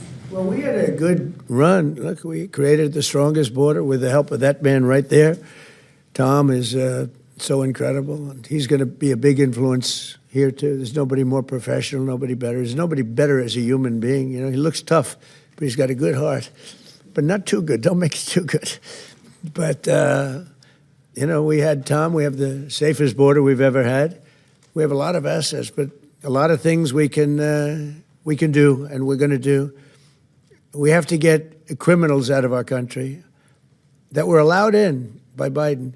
Yeah, please. Mr. President, do you support what appears to be a merging agreement coming out of the Senate to reopen DHS? Well, I'm going to look at it, and we're going to take a good hard look at it. I want to support Republicans, and you know, sometimes it's awfully hard to get votes when you have Democrats that don't want to have voter ID, they don't want to have proof of citizenship, they don't want to do anything about men playing in women's sports. That's one of the items we put on, you know. And I did that just because it's so popular. You know, they say that's at least an 80-20 issue. No, it's about a 99-1. I don't think it's, what do you think, Pete? Do you think it's 80-20? Who's closer, 80-20 or 99-1? Almost 100. Yeah, I think 100 is really the, so, you know, so I support that, and I support common sense. Would you be comfortable with a deal that involves separating ICE funding from the DHS funding package in order to reopen? Well, they're working on all of that. You know, that's a detail that they'll explain later. Please. Election integrity and DHS measures. Mr. President, since CISA falls under DHS, and given that many credible voices have raised concerns over its premature and possibly likely faulty 2020 election assessment, will you and Secretary Mullen implement reforms at CISA and at DHS to ensure full confidence in future elections, like in the upcoming? About it. We'll talk about it. You know, pros and cons. Look, they used it to try and put me in prison, right? So I can't be thrilled with it. They used that very strongly, very illegally. The Democrats are thugs, and I don't want to say that. It would be nice to everyone get along, but it's a different country than it was years ago. That it was very dangerous the way they used it, and they weaponized government. They used that to weaponize government. So I'm not thrilled, but I'll also go along with two groups of people: the military, and I think the military likes it, right? And I'll go along with the senators. I'm fine, but I was a big victim of it. Yeah, please. Are you going to send Jared Kushner and Steve Witkoff to do direct negotiations with the Iranians? Yeah, well, we're in negotiations, as it turned out, and now you've seen what I said yesterday was exactly correct. We're in negotiations right now. They're doing it along with Marco, JD. We have a number of people doing it, and the other side, I can tell you, they'd like to make a deal. And who wouldn't if you were there? Look, their Navy's gone, their Air Force is gone, their communications are gone. That's the biggest problem. It's very hard to communicate them between themselves. All of the anti-aircraft is gone. Most of their missiles are gone. We either shot them or they shot them and don't have them anymore. They're down to a trickle. They're pretty much everything they have is gone. I don't know. Can you name one thing that's not gone, or can you name one thing that's doing well? You know, if you read the papers, you think we're tied. You think we're in a tough battle. We are roaming free over Tehran, the city, Tehran, as opposed to Iran. We're roaming free. We can do whatever we want. And as you know, today we were going to have the privilege of shooting down a very big electric generation plant, one of the biggest in the world. And one shot to the right location ends the plant, it collapses. And we held off based on the fact that we're negotiating. Yeah. What do you think was the turning point to make you want to pursue a ceasefire? A few days ago, you said you wanted to continue bombing Iran. Now you want to pursue peace talks. Was there something that happened? The fact that they're talking to us and they're talking sense. And remember, it all starts with they cannot have a nuclear weapon. Just, I said yesterday, they said, what are the top 10? I said, well, number 1, 2, and 3 is they can't have a nuclear weapon. And they're not going to have a nuclear weapon. And we're talking about that. And I don't want to say in advance, but they've agreed they will never have a nuclear weapon. They've agreed to that. How do you ensure they won't have a nuclear Your weapon? former Border Patrol chief, Greg Bavino, said his only regret is that he didn't catch more illegal aliens. What's your reaction to that? Who said that? That's your former Border Patrol chief. He just retired. Well, I mean, we captured a lot. They were allowed into the country by Sleepy Joe and that group of incompetent people that were, he was the worst president ever, the group of incompetent people. To me, that's the biggest scar. Inflation, they caused the highest inflation we've ever had. We've already gotten rid of it. The biggest scar is what they did, the people that they allowed from prisons all over the world. They came from the Congo, from all over South America. Rough people, really tough people. So, no, I understand what he means. He would have liked to have captured more. I'm not capturing so much as removing. We're removing thousands of people, and many are self-deporting because we're going after them so powerfully that they're self-deporting. Tom, going back, I think that's one of the big unkept secrets. We have thousands and thousands of people, and they're self-deporting. They're going back to where they came from. But what we want really is the criminals. We're really focused on those criminals, getting them out. Yeah. Message right now to Democrats and also to Americans that are stuck in airports is really devastating watching it online because Democrats won't fund DHS. What's devastating? Message to Americans right now stuck in airports as we speak because Democrats won't Well, fund they just DHS. don't, they won't. Look, this is a deal that was done in the great big beautiful deal, which gave you the biggest tax cuts ever, including no tax on tips and no tax on Social Security for the seniors. Think of it, no tax on overtime, tax deductions when you buy a car, you take money, pay interest on the money, you deduct it. We've never had that for people buying cars, if it's an American car, only if it's an American car. But they are just they stick together, the Democrats. I tell you, I give them great credit for that. We have some that they're not good stickers. We have guys like Tom Massey in Congress, who's terrible. He's just terrible person. I call him Rand Paul Jr. But they don't vote. Rand Paul, rarely votes for stuff. Likes me, says I'm a great president. He said the other day, I'm a great president, one of the greatest presidents. But I said, do me a favor. vote for us and don't call me a great. I'd rather have the vote than the statement. But we have people that don't stick together, and those people hopefully will someday be gone.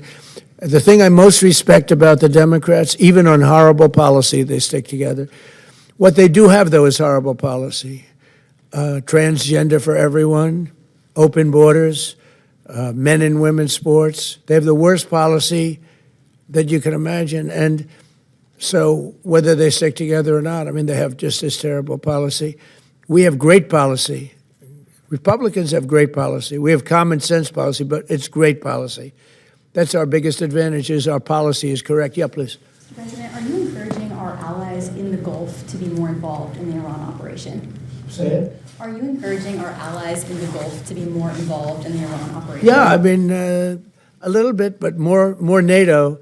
I think our Gulf allies have been pretty good, to be honest with you. UAE's been hit so hard. He got hit by 1,400 rockets, shot them all out of the air with our great Patriot missiles. Think of it, they shot 100 missiles at one of our aircraft carriers, the Abraham Lincoln, one of the biggest ships in the world, actually. And out of 101 missiles shot, every single one of them was knocked down in the sea. Think of that. Think of what that means. 101 missiles, highly sophisticated, very fast missiles shot. Out of 101, all 101 were shot down, and now, for the most part, lie at the bottom of the sea. Pretty amazing, right? Pretty amazing. Our military is amazing, Pete. You know the attack I'm talking about recently? 101 shot. I said, wow. I saw that. You can see we have sort of pretty good equipment that we see. It's called the red line. Those red lines were thick, right? I said, that's a lot. And then we saw them one by one just get shot. And these guys that do the shooting are the coolest cucumbers ever. You know, most people, you don't have a lot of time. When a missile's going at 2,500 miles an hour, I don't care how far away it is, you don't have a lot of time. But I watched them sit down and think. Great students, MITs, a lot of MITs, a lot of guys like this. They're not as much into the muscle as they are this one right here. And amazing to watch them perform under great pressure, because they have a matter of seconds to do it. If they don't do it properly, it's a big problem, you know, because these were very powerful missiles coming. And so a lot of people choke. They don't choke. These guys don't choke. They're the best in the world. We have the best in the world, yeah. Mr. President, what would be your message today to the TSA agents who have been staying home in recent days amid this impasse? Well, some of them are needing money, you know, because the Democrats cut off their money. I blame the Democrats more than anything else.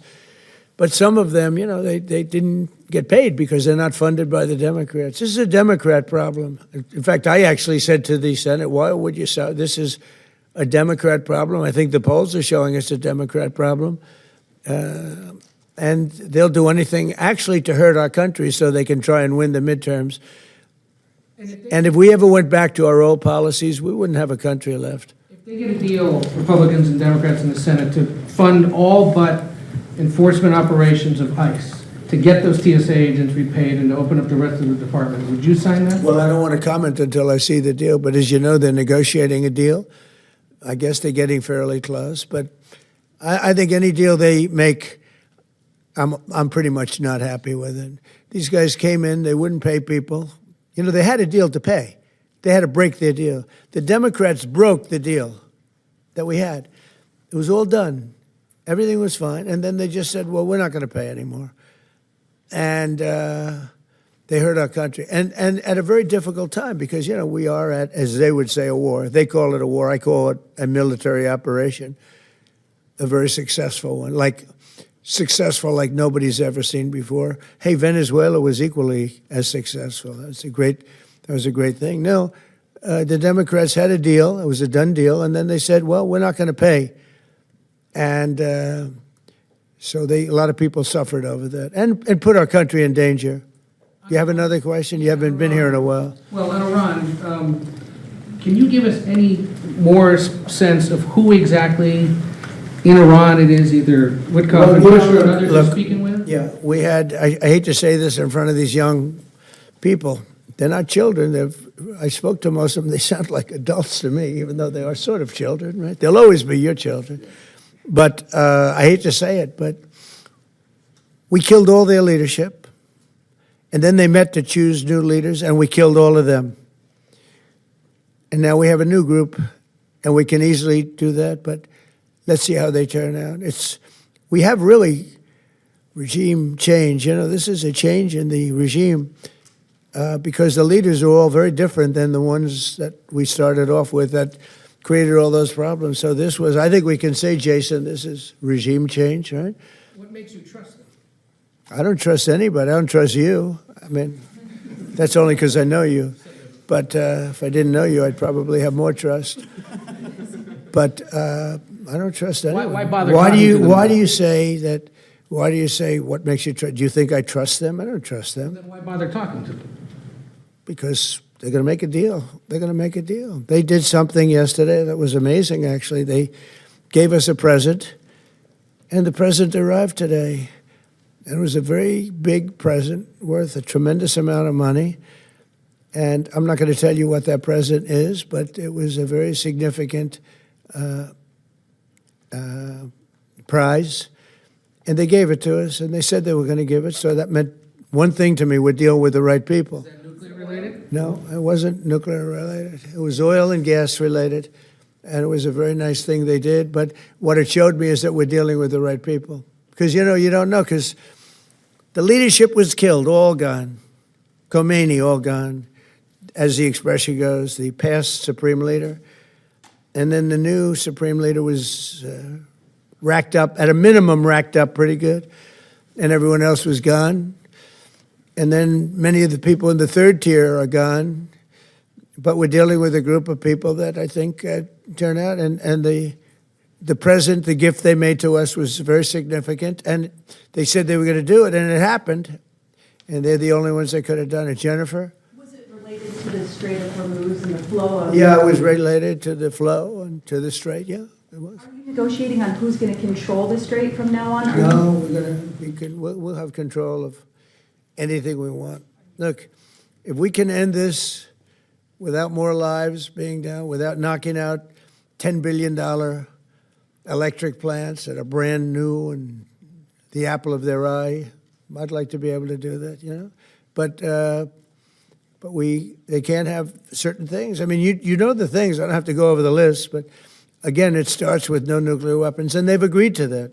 There won't be any nuclear weapons. They're not going to have, and they're not going to have enrichment, any of those things. But look, I hate to say that we're in a very good bargaining position,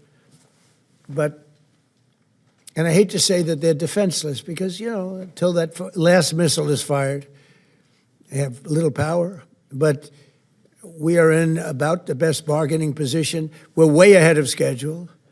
And again, they have no Navy and they have no Air Force and they have no missile protection, and most of their missiles are gone. Most of their launchers we've killed. You know, we've killed about 82% of their launchers. So even if they had a missile, they can't launch it. We've been very fast. We have the greatest military in the world. Nobody even comes close. We have the best military equipment in the world. Go ahead. On Saudi Arabia, there's been some reporting that you've been talking to the Crown Prince. Have you been focused on normalization between Saudi Arabia and Israel at this Well, point? no, we have a great relationship with Saudi Arabia. What do you hear with Saudi Arabia? Just hearing that you've been talking and that he has been encouraging you to do certain things related to Iran. Can you share a little He's bit? a warrior. He does. Yeah, he's a warrior. He's fighting with us, by the way. Saudi Arabia has been excellent, and UAE, excellent. And I will tell you, Qatar, incredible. Qatar took a hit, a pretty bad hit. Qatar is very close. You know, they're essentially, you can walk right over the border. Qatar took a hit. They've been great. They've been very strong. Kuwait, they had a little mishap. They shot down 3 planes with our missiles. They happen to be our planes, but the pilots made it. Can you imagine the pilots making it? The pilots saw what was coming, and they said, those are Patriots. We're not going to escape Patriots, and they got out of there pretty quick, Pete, right? Pretty amazing that they got out. The 3 pilots lived. They're fine. In fact, they're flying today. Kuwaitis that accidentally fired the missile? Yeah, the Kuwaitis made a mistake. They fired. They thought they were firing at the enemy. It was, as the expression goes, friendly fire.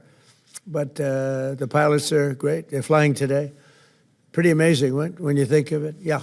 President Trump, on a human level, how hopeful are you that this peace deal will work out? Like as a human, On what? on a human level, not as the President of the United States. How hopeful are you that this peace deal will work out with Iran? You're talking about to end it? Well, I think we're going to end it. I can't tell you for sure. You know, I don't like to say this. We've won this. This war has been won. The only one that likes to keep it going is the fake news. I mean, the New York Times, you read the New York Times, it's like we're not winning a war where they have no Navy and they have no Air Force and they have no nothing. And we literally have planes flying over Tehran and other parts of their country. They can't do a thing about it. For instance, if I want to take down that power plant, that very big, powerful power plant, they can't do a thing about it. It's like, take me. That's all they can do. And yet, if you read the New York Times or if you watch ABC fake news or NBC fake news, you'd say, it's a close battle. It's not a close battle. They're totally defeated. You know, we killed their Navy in, would you say 3 days, Pete? Gone. In fact, I was a little upset with Pete. I said, why didn't you save the ships? We could have used them, right? He said, it's more fun shooting them down. But the Navy was wiped out in a very rapid order. Pretty impressive for you guys, you champion wrestlers, right? When you hear this stuff. But you don't, if you read the news, you don't hear this. You know, you read like, oh, they're doing wonderfully. They're doing terribly. They're wiped out militarily. They are dead. Yeah. On Ukraine, is there a new sense of a timeline? Do you want to get something done before the midterms? Well, we'd like to see President Putin and President Zelensky sit down and make a deal. I think they're getting close, but I've been saying that for a while.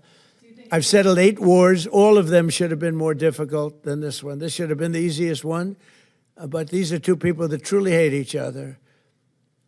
You'll find out that hatred is not good for making deals. These are people that they don't like each other very much. Yeah.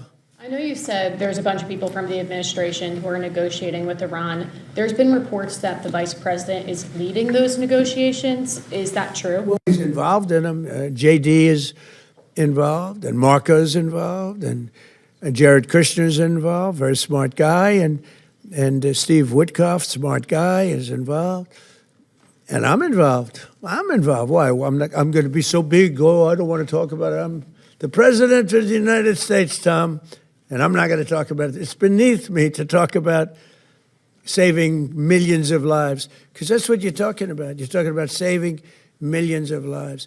If Iran had a nuclear weapon, they would have used it. And if I didn't end the horrible Barack Hussein Obama Iran nuclear deal in my first administration, they would have had a nuclear weapon 3 or 4 years ago. They would have used it. I would have never gotten the chance probably to be president. Who knows what it would have been so devastating. And if we didn't send those beautiful B-2 bombers, they took them off my desk. They were right there. I don't know why.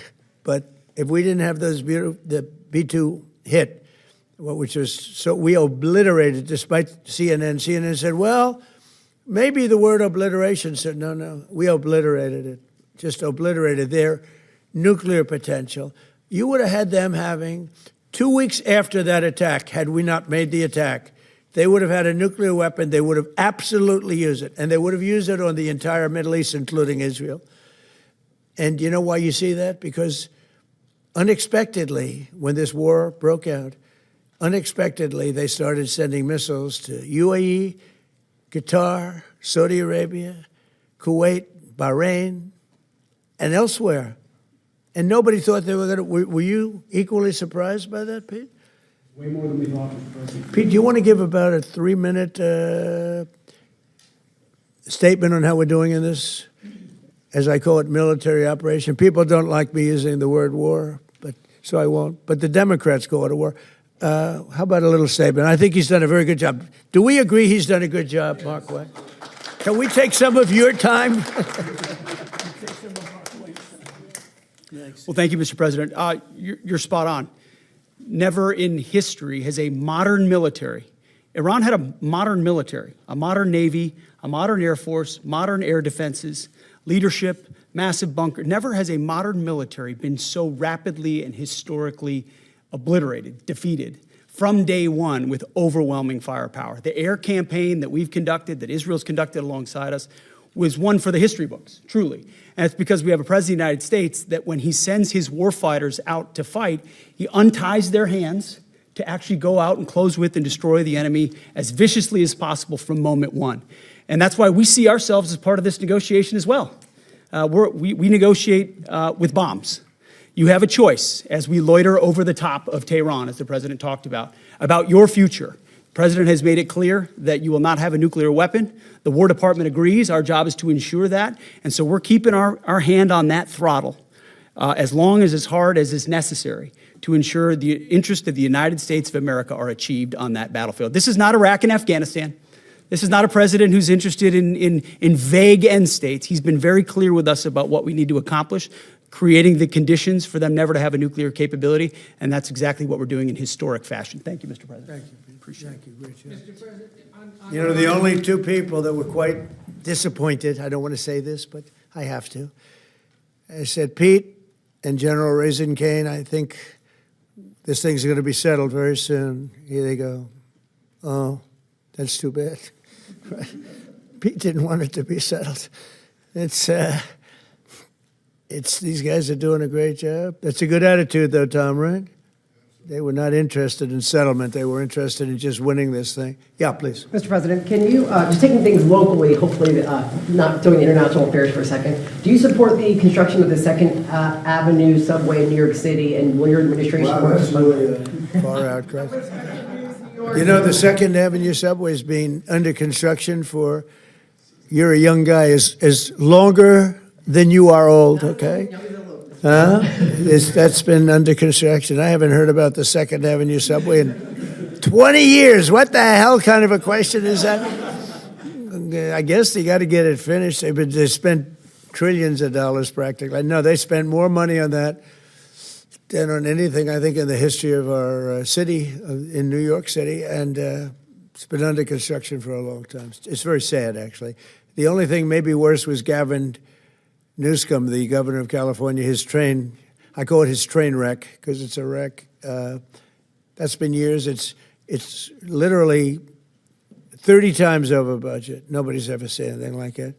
And it doesn't go to San Francisco and Los Angeles like it was supposed to. They decided to cut it way short because there was no way they could finish it. But it's one of the worst. I've never seen anything like it. Other than the worst, the Federal Reserve building for almost $4 billion, little building that's going to cost a renovation for $4 billion, headed by our highly incompetent head of the Federal Reserve. Yeah, please. Mr. President, would you be open, are you hoping to see the Senate pursue Reconciliation 2.0 to fund ICE and pass the Save America Act? Well, we'll see about reconciliation. We're certainly talking about reconciliation, I think, Markwayne, right? Do you want to talk about that for a second? Now that he's working, we can get him to do this. Thank you. Lindsey Graham, the chairman where the reconciliation will funnel through, he is committed to making sure we get reconciliation through. If that is in some form with funding ICE, possibly backfilling from the One Big Beautiful Bill, but also more importantly, the Save America Act. There's a framework that we can do through reconciliation, paying for it, put some of the policies that cost money in, because there's nothing more important than the Save America Act. I mean, that's what the American people want. There's 80% of the population say they want only Americans voting, citizens that are registered to vote, citizens that have done it the right way. And I believe that everybody wants an election integrity. So fortunately, Lindsey Graham has said through reconciliation, he's willing to put the framework out for that. And I think that was said so beautifully, so concisely, so well, your father, that we should let him have the last word, and that was it. That was the last word. Did he do a good job? Are you impressed with your father? Never been more impressed with anybody in my life. How about me? Don't answer. Don't answer. Don't answer. No, you like your father better, okay? Come here. Look at this guy. Come here. This guy, don't wrestle him. We'll steal over here. All right. I want to thank the family because without the family, he's not here. You know, he's a different person. And that goes especially for Mom, who looks like she's about 22 years old. I don't know. I see these kids, but she looks very young. But it's a great couple. Congratulations to you both. Thank you. Thank you, Markwayne. Thank you. Thank you very much, everybody. Thank you. Thanks. Come on in.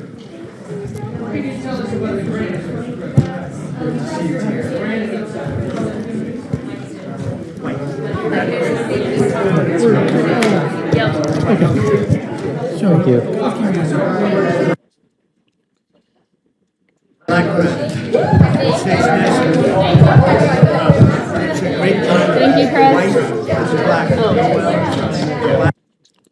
All right, so we shall see as Markwayne Mullin takes the helm here, what kind of stuff he's going to be doing. I'm interested. I hope he does well. I wish him well for sure. I'd love to know what Christy Noam and the Shield of America, all those Avengers, would love to get an update on that. I think maybe we might be due for a Trump cabinet meeting sometime soon, but I don't think the Shield of America, there's no, well, I guess Rubio could handle that part. I also like to know what's going on with Cuba. So there's a couple of things out there that we still don't have all the information on that hopefully we'll see pretty soon. Because there's a lot going on. Hey, listen, let me tell you about Brightcore, one of our sponsors today. Maria Morera was born in 1907 when horses still shared the streets with cars. She lived through 2 world wars, the Spanish Civil War, and the rise of the internet. When she passed away in August 2024 at the age of 117, she was the world's oldest person. After her death, researchers examined something remarkable. Her gut microbiome was remarkably diverse in beneficial bacteria. When scientists studied other similar people, like I said the other day, I don't know how many similar people there are to a 117-year-old person. They found similar patterns, greater microbial diversity, and stronger gut balance, traits linked to immune health, heart health, and even brain health. Your gut microbiome isn't just about digestion. It reflects how well your body adapts and functions over a period of time. When your gut stays diverse, not to be confused with DEI, but it stays supported. You gain strength instead of losing it as the years add up. That's why Maria's story matters to you right now. Longevity isn't one simple miracle solution. It's about daily habits that nourish your internal environment. Consuming kimchi is the strongest and simplest way to help replenish beneficial bacteria and maintain microbial balance. That's why Brightcore created Kimchi One, delivering the benefits of fermented kimchi in a convenient capsule to help restore your gut's natural balance every single day. And there's been a number of people here in the chat who have tried kimchi and they like it. And so today you can get an exclusive offer by clicking the link in the description below, or to get 25% off your entire order, or for an even better deal, call my friends at Brightcore for up to 50% off your order and free shipping. Give them a call now at 888-418-6738. That's 888-418-6738. I got some more news for you. I'm going to check in with SB when we get back. Right, excuse me, but I do have a programming note. I am going to be really busy the balance of the day, so I'm not really sure if we're going to be able to do a night show. I made a commitment, I promised, and I've got to get our newsletter. You guys are like, what newsletter? Well, today, actually tomorrow, we're launching a newsletter. Many of you are probably going to be on it because if you signed up for a free Bible or silver or anything else, you're already in there. But we're probably going to send out a test email tonight, and then we'll begin doing that like twice a week. So if YouTube isn't sending out all the notifications, if people aren't seeing these videos, the new website is just about right where I need it to be. And we're going to start with our new newsletter as well. And it's going to have some prizes up in there, to do it. So I'm going to spend some time. I got to work with the tech guys and do all that stuff. And then we'll get it launched tonight. All right. So I can take a 90-second break, come back with some more news, actually come back with to SV. Then we'll take some news.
Back to Fanfare with Barry Cunningham.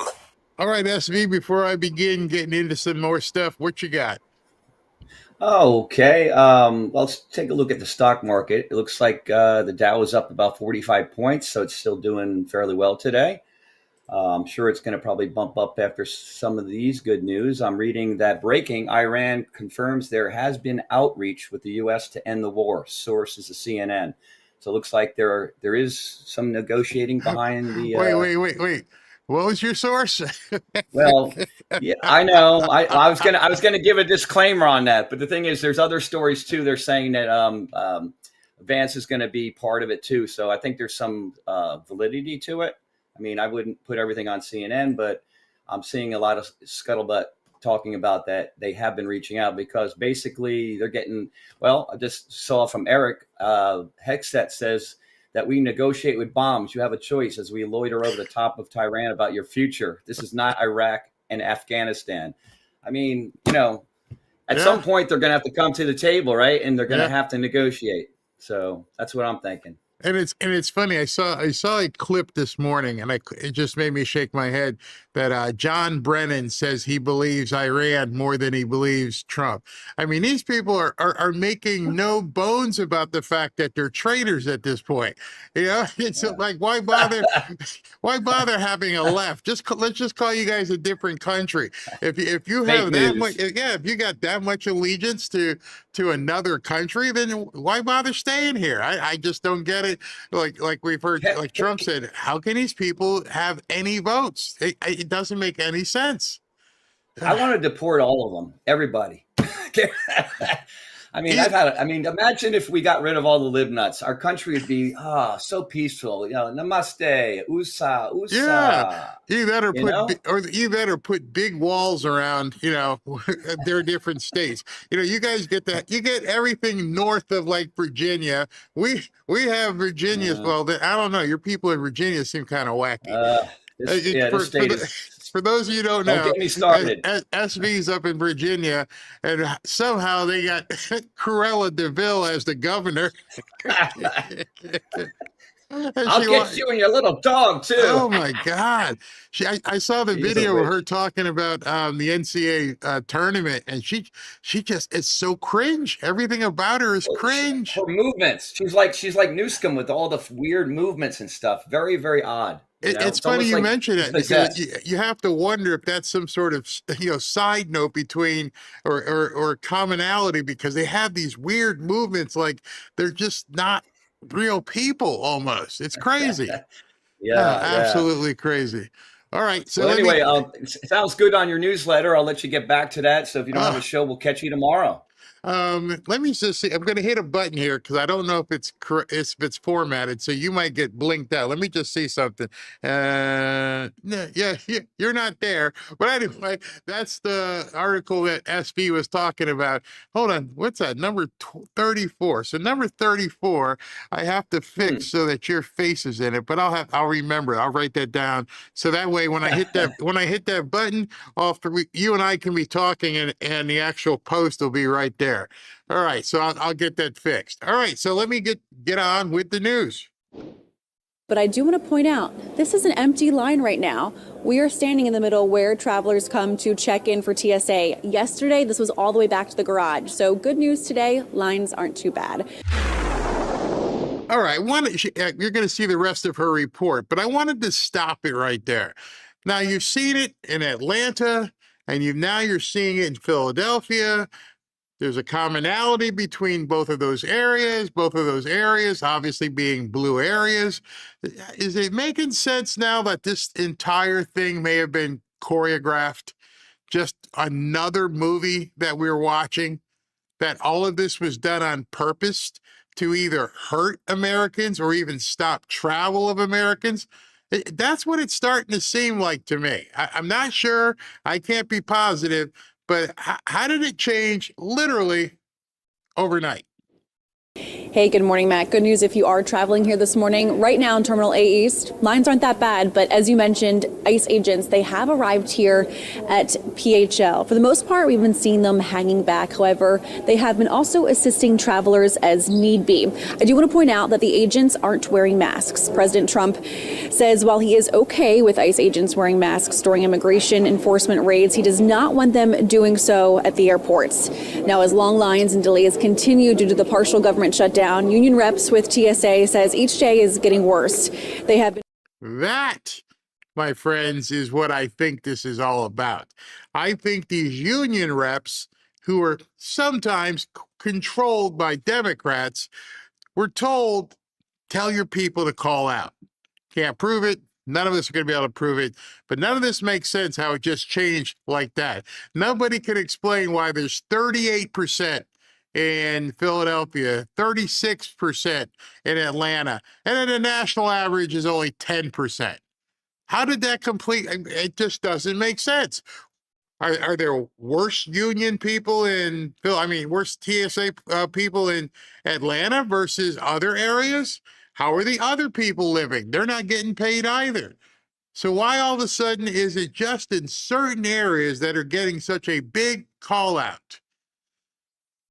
Somebody needs to look into that. Working without pay for more than a month now. More than 400 have quit and thousands have called out across the country.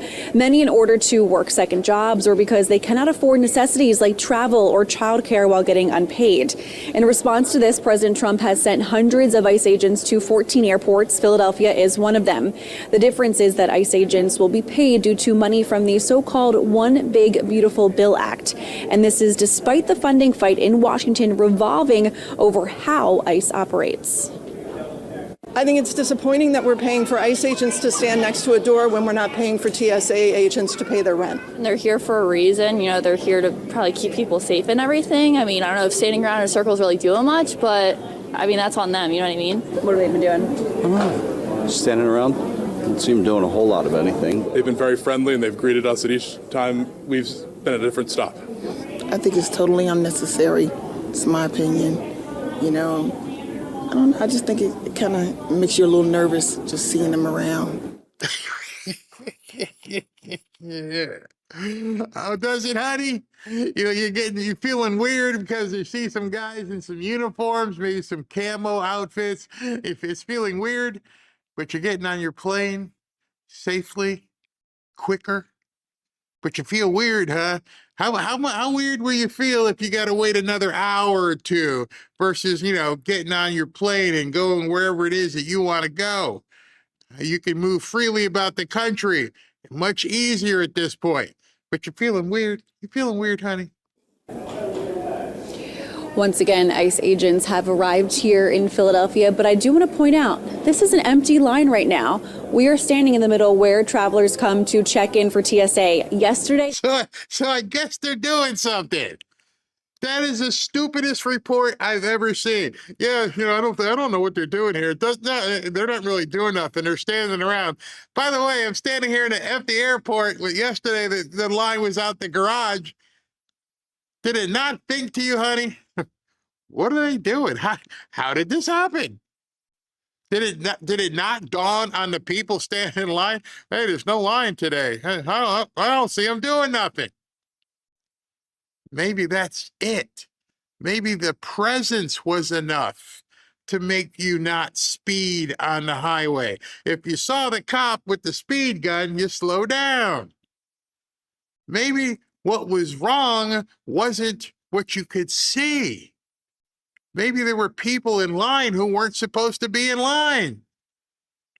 You're a reporter. Start doing some reporting. You showed up yesterday and people were all the way out inside the garage. Now you showed up today and hey, there's no line. Okay, you got a brain. What happened? This was all the way back to the garage. So good news today, lines aren't too bad. We're live from PHL. Brianna Gallagher, Channel 6 Action News. Hey, Brianna, how the hell did that happen? I mean, literally, it's like going to a doctor when you're sick today, and you go to the doctor and like, hey, man, I feel good today. Well, what happened? What did you do different? Did you take a pill? Take a poop? What is it? How did it magically change? Go ahead, say the word. Say it. Say it. Say Trump. Be a celebration here at the airport before it's all said and done, especially for the folks who've been working nonstop, extra shifts. If you look right here, you can see this is the main checkpoint. Almost no lines, no waiting. I swear, I didn't cherry pick. I didn't make this up. I showed you a couple different things at this point, and I'm looking at it like, is nobody asking what the hell happened?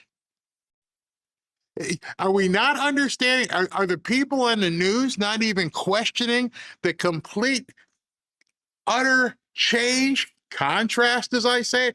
Are people not looking at this and going, what the hell am I looking at there? You're looking at really empty queue lines that obviously those queue lines are put up in Atlanta because they expected it to be completely crazy again. Now you can take all that stuff down. Put it back in a closet. Why? I showed up. What are they doing? I don't know. But I do know it's empty. Sarah, it is unbelievable at this point. This morning started briskly with a lot of people showing up here at the airport. Lines were long. People were waiting about an hour. But when that rush hour went away pretty quickly this morning, we ended up with this. And there seems to be more lines open than normal right now with the TSA workers here. See, that's another thing. Even before this happened, we've gone to the airport. I'm like, why are there like 3 people here? It's my break. It's my break right now. Okay, I'll be back. No, get your ass over there and open up that lane. Your job is to facilitate us coming through, not to be supervisor. I need a break. Break my ass. It's crowded. I need you on the line. Now, what you're seeing is there's a whole bunch of lines open. So were they using the excuse that we couldn't staff the line because we had, Shaniqua was watching the door. Don't worry about the door. I got this. You get back in your station. I mean, look at the picture. Hold on. Let me see if I can pull it up. The queue lines are all being manned. It's sort of like, here, let me explain it to this way, because I'm sure every single one of you know this. You ever go to the DMV? This is pretty simple. Put people back there, and you won't have people waiting in line. Why are there only 4 people at the counter? You got 28 bays, and you got 6 and 4 people at the counter. How come you don't have the other 22 counters open? Where they at? If you ran, and maybe this is what's going, if you ran government like a business, You would know. I need 27, 28 employees. All of these lines need to be open. So I need 28 employees and I need 3 or 4 rotators. When this person goes on break, step in. When this and then I stagger. You know, you've managed people. And I'm like, these people seem to have no idea. You've gone to the DMV, you're like sitting there going, I cannot believe I'm sitting here and there's 22 bays open. Where the hell are all these people? Obviously, people need jobs. What are all these? Oh, that's right. You're about to get replaced with AI. Because none of us needs to be standing here waiting in line and there's nobody around. And then, not like TSA, but DMV, after you do this, then you got to go to another line to pay. One of the things my dad taught me as a young man is never make anyone wait to give you money. I never understood that. Like, if someone's going to pay you, you need to make sure you're ready and you're there. Don't let anyone who's willing to give you money wait. I'm like, okay. And then you start seeing it. You go to restaurants and I'm saying, check, please. Want to go home? Government has been run the wrong way forever. Through. In fact, a lot of folks have been showing up shocked at how short the lines are. Take a listen to some of the folks we talked to this morning. I don't see how extra security could. Wait. I gotta jump on this real quick because this is another thing. I see these kind of comments all over the internet. If ICE is doing this, then they're not deporting, so it's not cool. Again, have you ever run a business? Okay, if you run a business, especially if you have a business in multiple locations, and you can look on a sheet and say, it's slow here right now. I need to, surge employees over here because they're busy. Or I know that at 5 o'clock, it's going to be here. All I'm saying is it's called management. Whiskey man, it's management. Just because they're staffing here doesn't mean they're lacking there. That is a false premise, a complete false ideology when you think just because I can't walk, I shouldn't be able to chew gum. I've met Tom Homan. I know the efficiency of Donald Trump. I'm pretty sure straight off the bat, how many people can we spare to go to these airports? I don't want to take them off the front lines. How many people can we spare? Okay, I've got this many. Okay, can you make it work? Yeah, I can make it work. It doesn't necessarily mean they're voiding the jobs that they were already doing. That's a very limited mindset when people think like that. Either that or, trolls try to say things like, I don't know. But I'm just saying, people, if you know how to manage people and you know how to manage traffic, you overcome these things. Be bad, I mean, they're going to help out and, make things move a little faster. But whether they're doing that or not, we don't know. But extra security is always good to me. I mean, you think it's not going to be that bad, but then you get here and, you think, oh, man, it really is as bad as they say it is.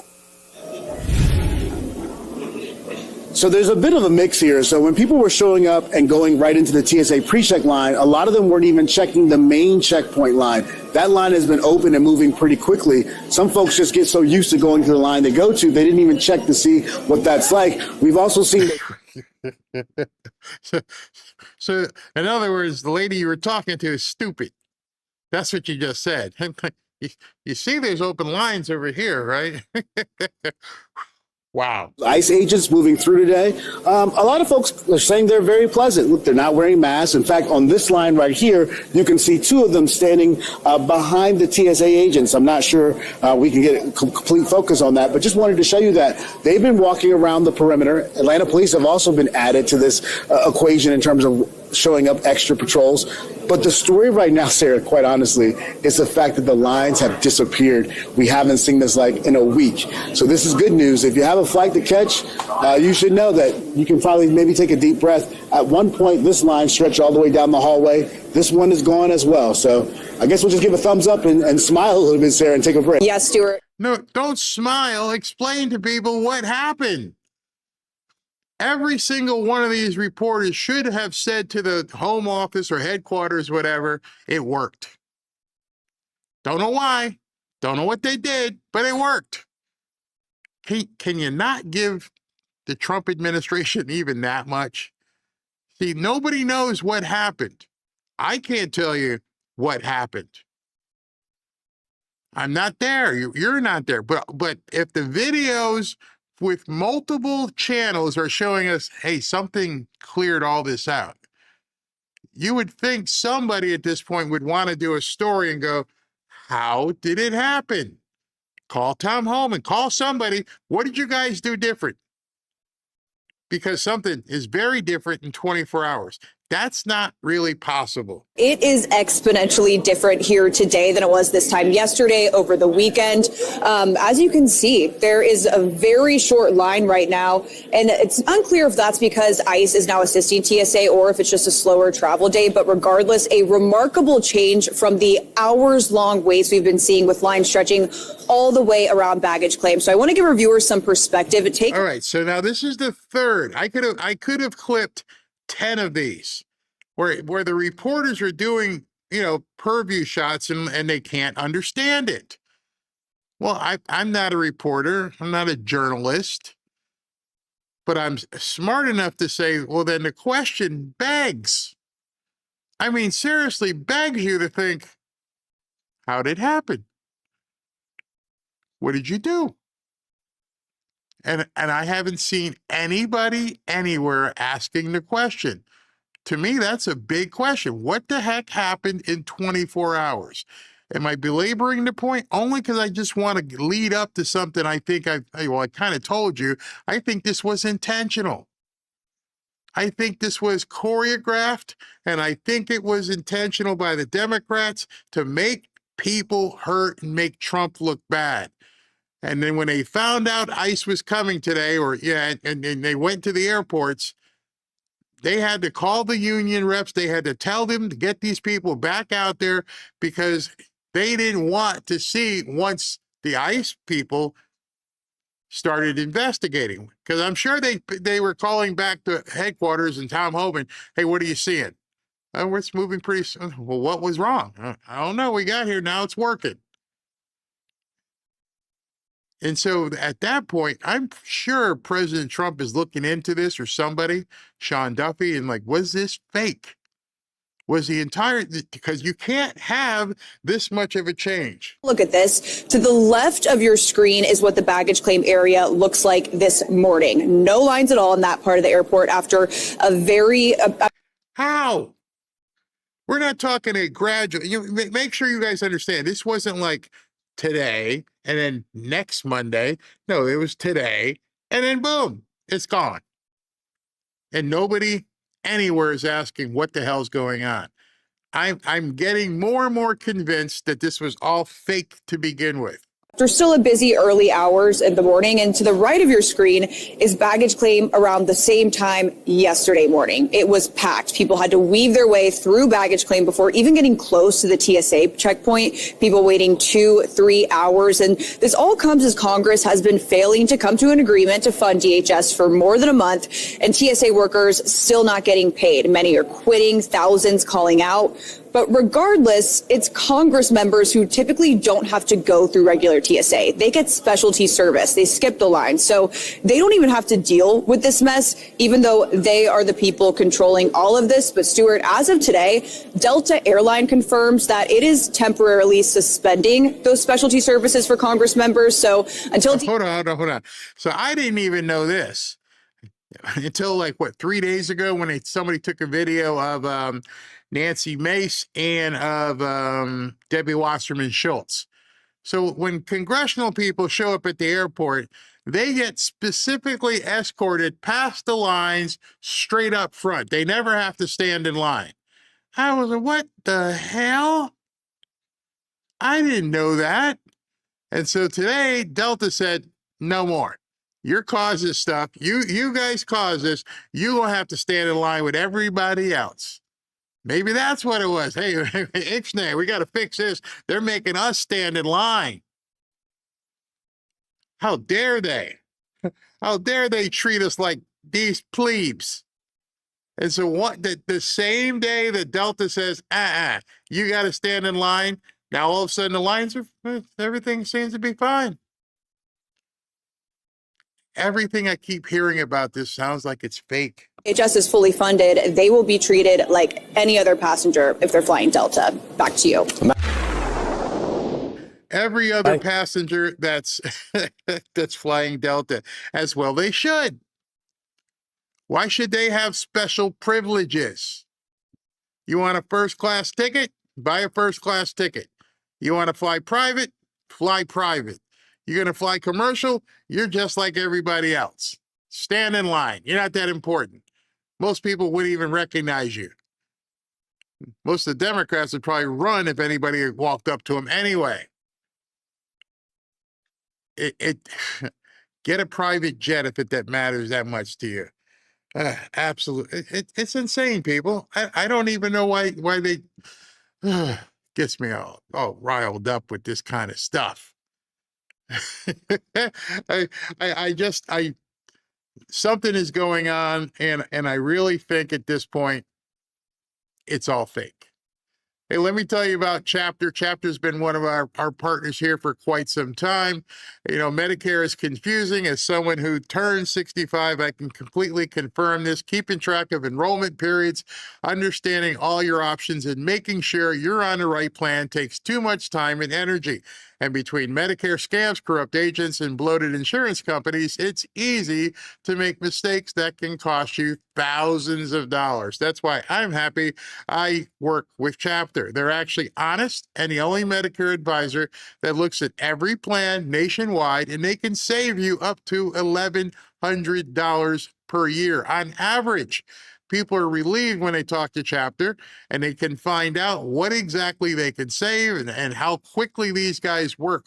All you got to do is give them a call. One free call is all it takes. So if you're turning 65, I've been saying the word free quite a bit for you guys. So if you're turning 65 soon or have questions about your Medicare coverage, call them at 475-328-3545 to get the most out of Medicare. Most people wish they'd called sooner, and judging by how many people and how many emails I get, people are happy with their service. Call Chapter at 475-328-3545 or go to askchapter.org/Barry and book your appointment. One free 20-minute phone call. Be back 90 seconds.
Welcome back to Fanfare with Barry Cunningham. Dude, I don't know if you guys ever watch ESPN, but there's a show. It's probably been the longest running show on television besides 60 Minutes and The Simpsons. It's called Pardon the Interruption, PTI. And what they do, like in the last 5 minutes of their show, is like they go over anything they got wrong or said a mistake. And so in that theme, I need to clarify something. I see this by Strawberry. Strawberry says, I don't think they should ever fly private on taxpayer money or first class either. Let me clarify. I was not saying that they should be able to fly first class or private on taxpayer dime. Nope. I am right with you. I am with you 100%. I'm saying if you not want to stand in line, pull out the credit card, your own credit card, not a credit card from the government, and go ahead and get on whatever jet and fly wherever you want to fly on your own dime, just like everybody else. So no, thank you for your comment. I was not intimating that these people should get privilege to fly private or first class without them paying for it themselves. That ain't gonna fly. I ain't up for that. All right, so let's continue. He's lying. He's lying like fish swim. I mean, here's what's going on. We've been to. He's talking about Schumer and Jeffries. They're lying like fish swim. I don't know if this guy practices his lines or if he has a cue card or what, but he's amazing. We've had DHS shut down for 38 days, I think. The Democrats at one point voted to fund DHS, and then they. What's very interesting as he's talking about the defunding of DHS is as you look, there's nobody. This is at 9 o'clock this morning at one of the busiest airports in the country, up in Atlanta. Crazy. They backtracked. We've been debating the SAVE Act for, I don't know, 10 days, I guess. We're stuck. I'm a big believer that when you're stuck, you ought to try to plow around the stump, not through it. So Senator Cruz and I, a few days ago, came up with a two-step process to solve both problems. Step one, we would open up everything at DHS except ICE, including TSA, which the Democrats have already agreed to, and then we would fund ICE through reconciliation. All right, so I wanted to take a second and explain this because people freak out. And that's what they're talking about doing and what John Thune is talking about. And President Trump, to his credit, didn't jump on it. He's like, let's see what they got to say. So what he just said was, we'll do what the Democrats are screaming about, kinda. We'll go ahead and fund the Coast Guard. We'll go ahead and fund all these different agencies. We'll fund TSA. We'll get them all back to work. But we'll take ICE out. Then what we'll do is we'll fund ICE through budget reconciliation, knowing full well, and you should know, ICE is already funded through the big beautiful bill. So it would just be a reconciliation. What's the reconciliation mean? It only needs 51. It doesn't need 60. So if the Democrats keep pushing, they may pull ICE out, which is going to freak people out because people aren't going to explain it to them. But what it actually means is they would then bring it back through reconciliation and fund it just needing 51 votes. The only difference there is that it would take time. But we have time because right now ICE is fully funded. So you have to wonder at this point, would that be a better way to go than just playing hardball with the Democrats because, they're not funding TSA at all? Might work, might not. Let's see what Trump has to say when he hears it. Which we could do only with Republican votes. We wouldn't need any Democratic votes. I don't speak for Senator Cruz on this part of it, but I also have suggested that we use the reconciliation process with only Republican votes to pass the SAVE Act. Now, all right, you mean Save America Act. So it says we're doing this whole reconciliation thing, and we're not going to play with these idiots, and we'll let them, you can't filibuster a reconciliation bill. So that's the other thing. So it eliminates that, and you give the Democrats the medicine they didn't want to have to swallow. We're not even going to talk to you. We're just going to pass it with 51 and tell you to go screw yourself. And on top of that, we're going to attach the Save America Act to the reconciliation and double screw you, which they're going to scream bloody murder. But at this point, does it matter? Senator, we pitched this to Senator Thune a couple of days ago. He pitched it to President Trump. President Trump, as you know from his tweets, said no. But I talked to Senator Thune last night, and he says the president has reconsidered and may be on board. This is where you have to vocalize how you feel. Should we just say, the hell with it, shut everything down until we get what we want? Or should we play the game and come back with a reconciliation? That's what's basically being put on the board right now. And President Trump initially said, no, I'm not doing that. Because they all want to go home. They don't want to be stuck in Washington. And so Thune's trying to, bridge the gap and everything and saying, well, we can attach the Save America Act to it. It's almost like a carrot for President Trump. Instead of just saying what you're essentially doing, which makes absolutely no sense. And probably something President Trump said. Think about what you're saying. Let's fund the TSA and sign this bill. Yes. Then we're going to come back and do a reconciliation bill that only needs 51 votes. Yes. And we're going to do it without the Democrats. Yes. So why don't we just break the filibuster right now and do everything at once? Why are we playing some sort of shenanigans? Well, we're going to pass this, then we're going to come back and do it anyway with just 51 votes. What are you saving? What are you protecting? That's what I don't get. Is like, so you're telling America, like Joe Kennedy just said, we're going to come back and do it through reconciliation. 51 votes is all we need.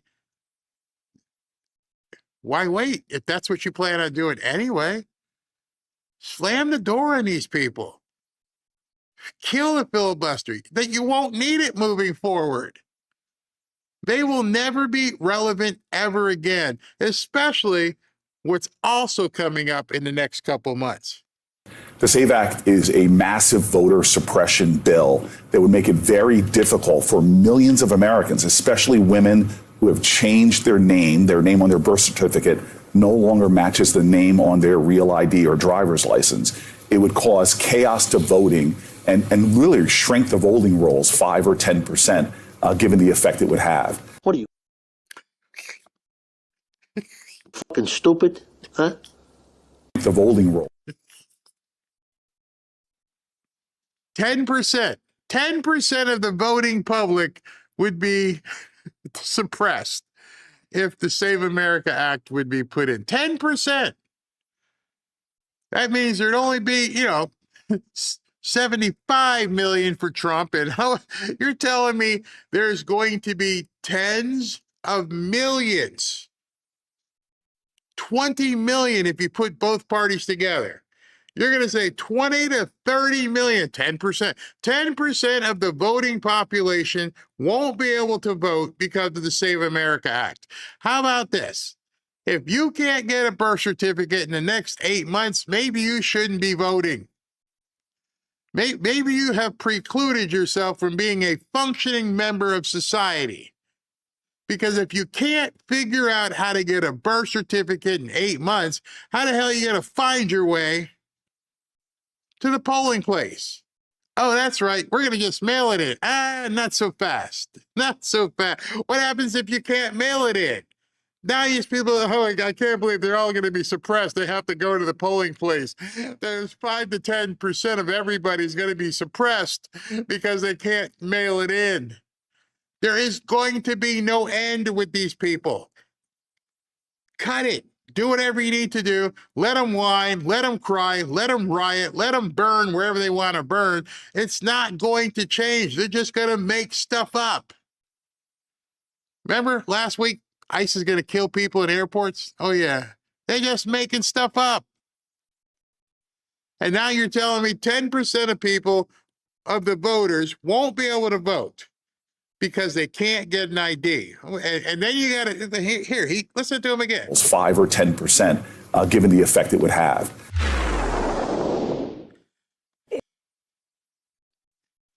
5 to 10% of people, where'd you get this number? But I'd like to meet these 5 to 10%. Well, we probably have seen many of the 5 to 10% who will be suppressed.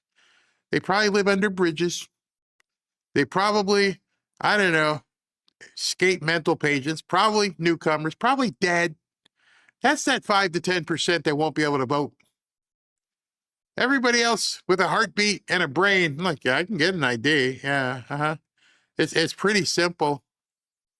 You see, here's what's coming.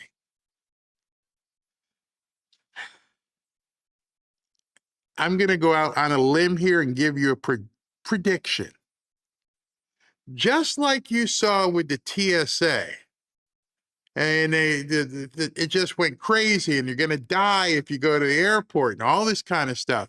And somehow they made it extremely hard for people to fly. What happens if all of a sudden it becomes extremely hard for people to get ID? If you live in a blue state, blue county, and all of a sudden the rules change in terms of you being able to get a birth certificate.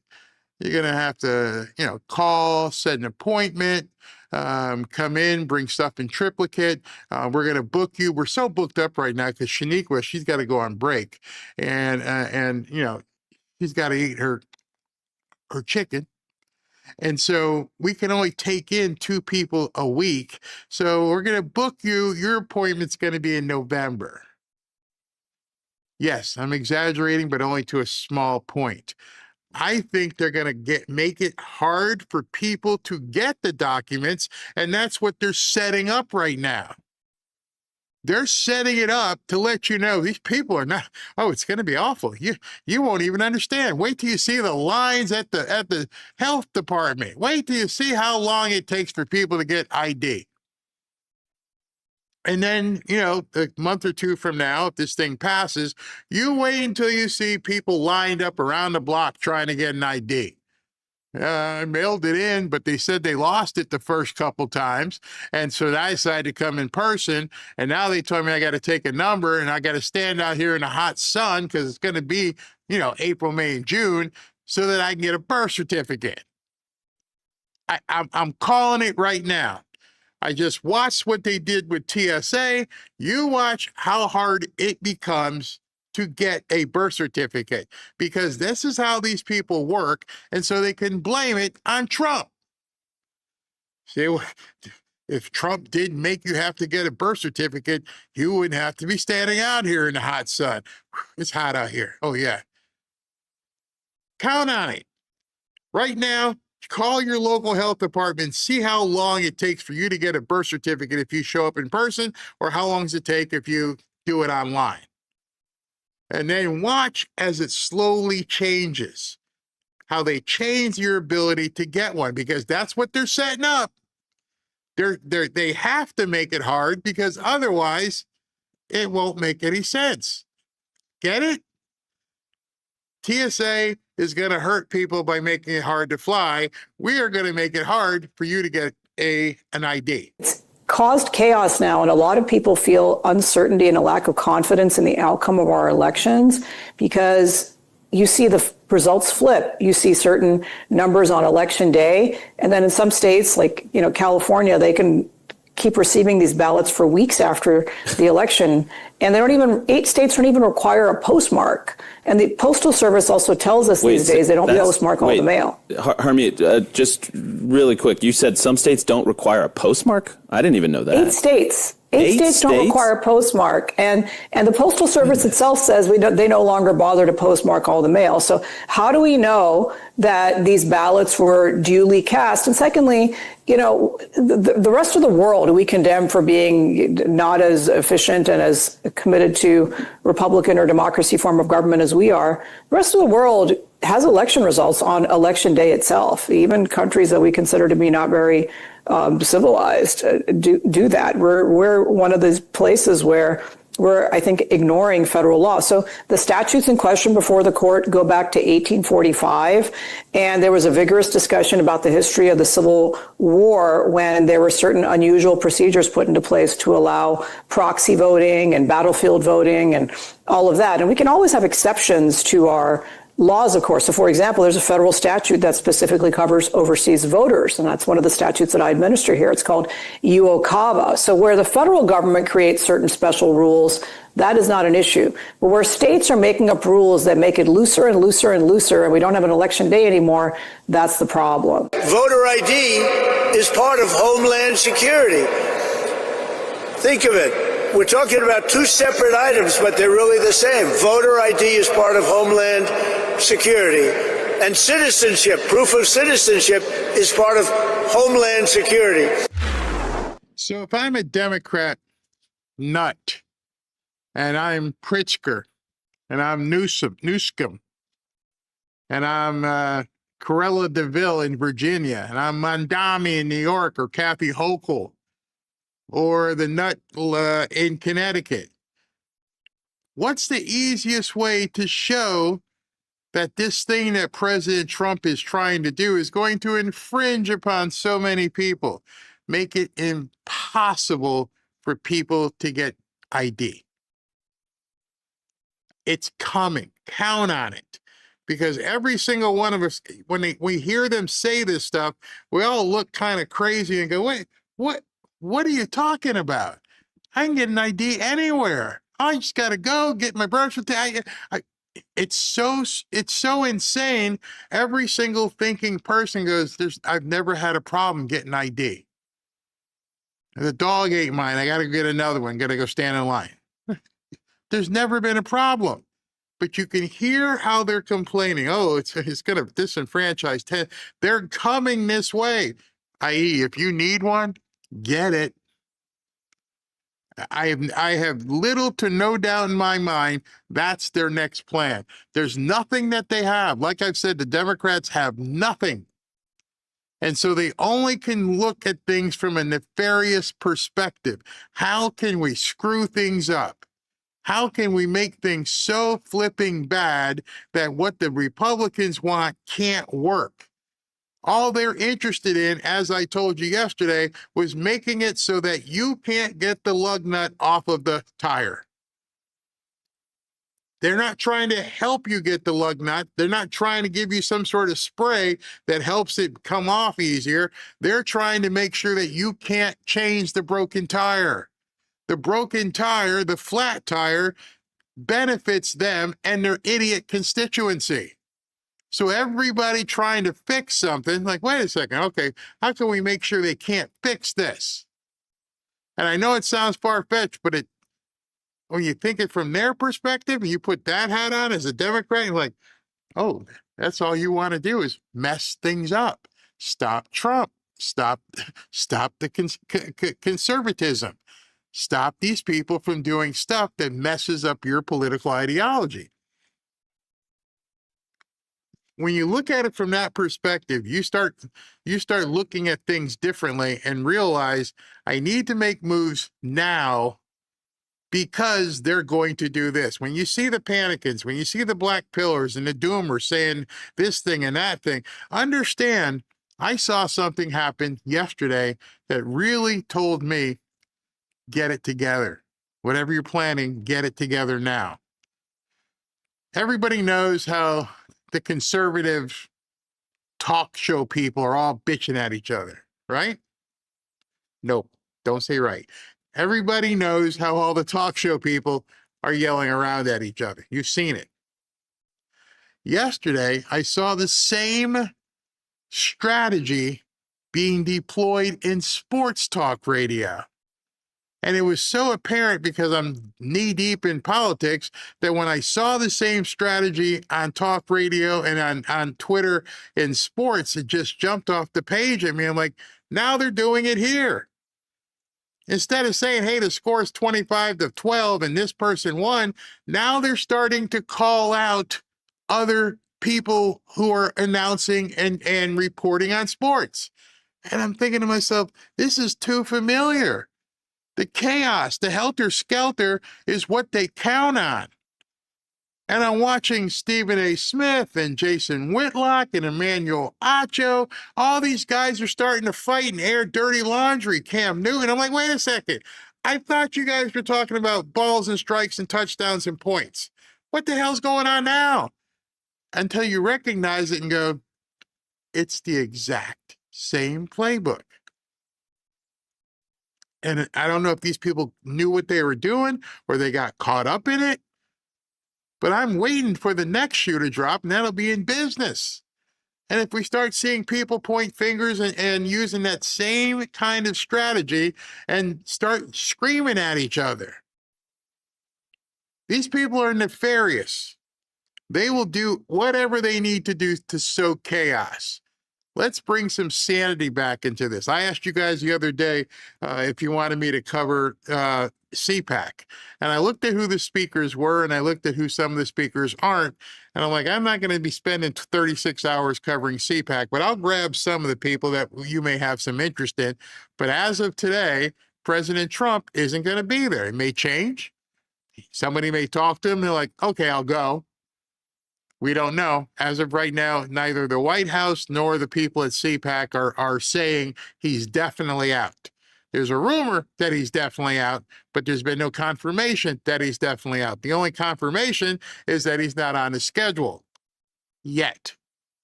So there's just so much happening right now. And I'm sure I'll get off today and it'll be crazy again.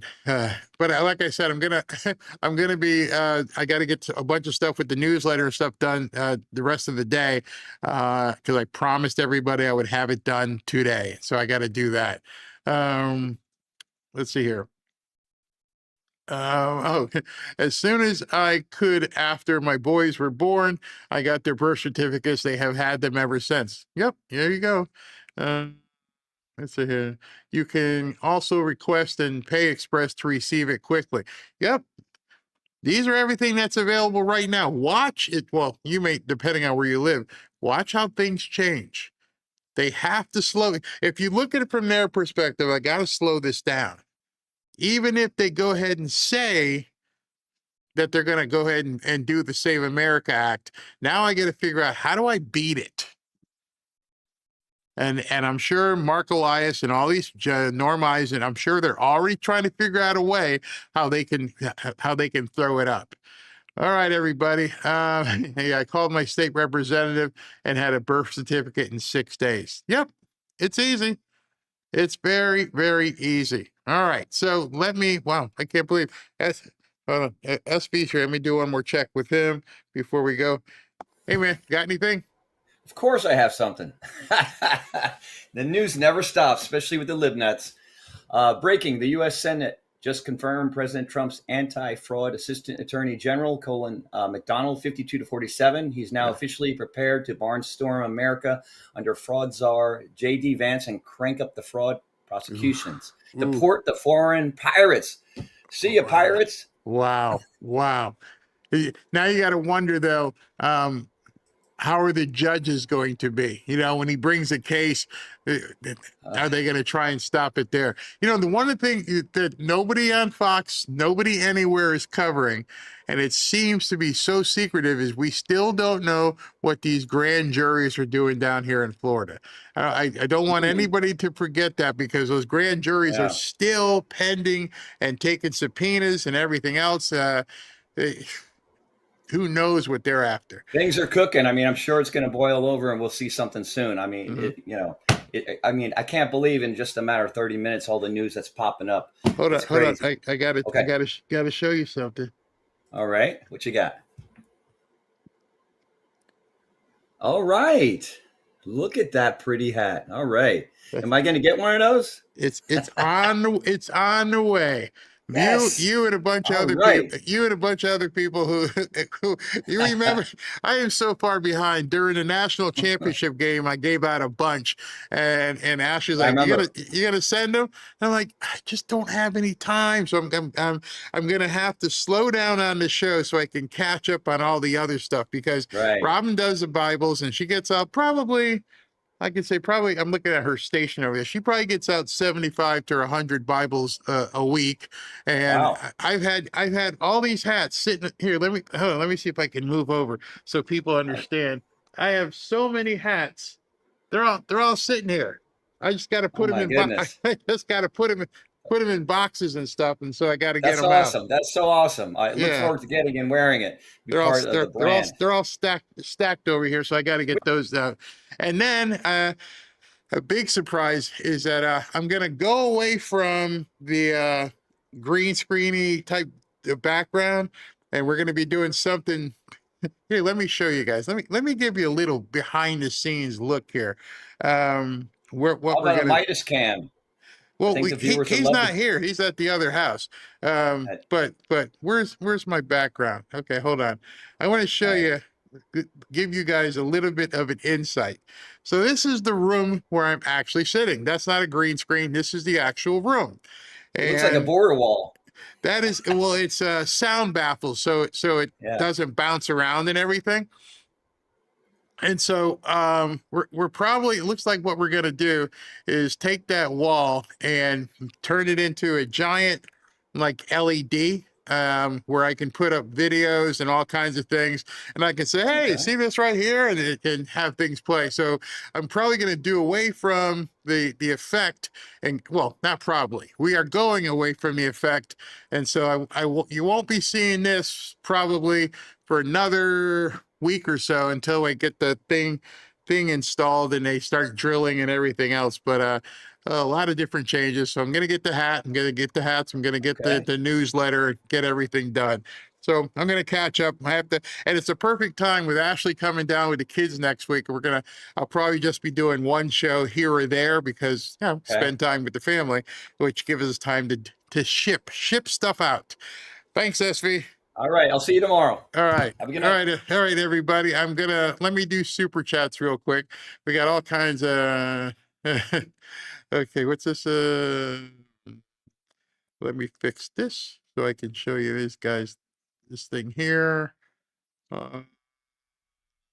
Definitely 2 shows. I shouldn't say definitely, but more than likely 2 shows tomorrow to make up for everything. And then, but tonight I'll be off. More than likely, if I can get it done, I'll definitely come on if I can get everything done. But we shall see. I'll post if President Trump decides he's going to do a speech or something, I'm going to have to make time. All right. So I'm just talking to myself. So yeah, that's me just mumbling along here. And here we go. Starfleet. The next level of AI is available. It is called synthetic intelligence. Synthetic intelligence is frequently defined as functional consciousness that is real in its own right, rather than a mere imitation. Yep, it's progressing very, very quickly. John, the movie show 3 months from November, I hope. The movie shows, not sure what you mean. Jenny, I hope it's not a rumor that Senator Thune and the Republicans are working to pass a bill. Yep, we just talked about that. Just a bill. So we shall see what turns out, and very soon we're going to find out. John, have not heard from Kristi Noem. Yep, the Avengers are probably quietly doing what they need to do. Fazul, thank God 47 built up military first term and 46 didn't completely decimate it. Kamala as president would have given a coup de grace. Yep, would be over. Leon, thank you. Thank you, Barry and family. All God, SB, you're funny as heck. Chiosop, thank you very much. Hey, Chiosop, Obama had our sailors on their knees surrendering to Iran. President Trump has the Iranian soldiers swimming back to shore without their ships. That's true. Penny, the Democrats couldn't conduct a successful military operation if they tried. Actually, they have. Everyone has been failures or debacles. True.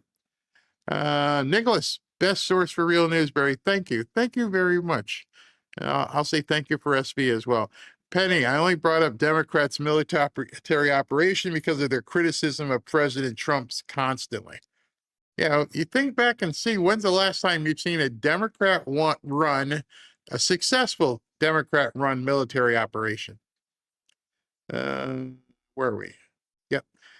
Fazul, the orcs will burn down McDonald's again and steal my fry.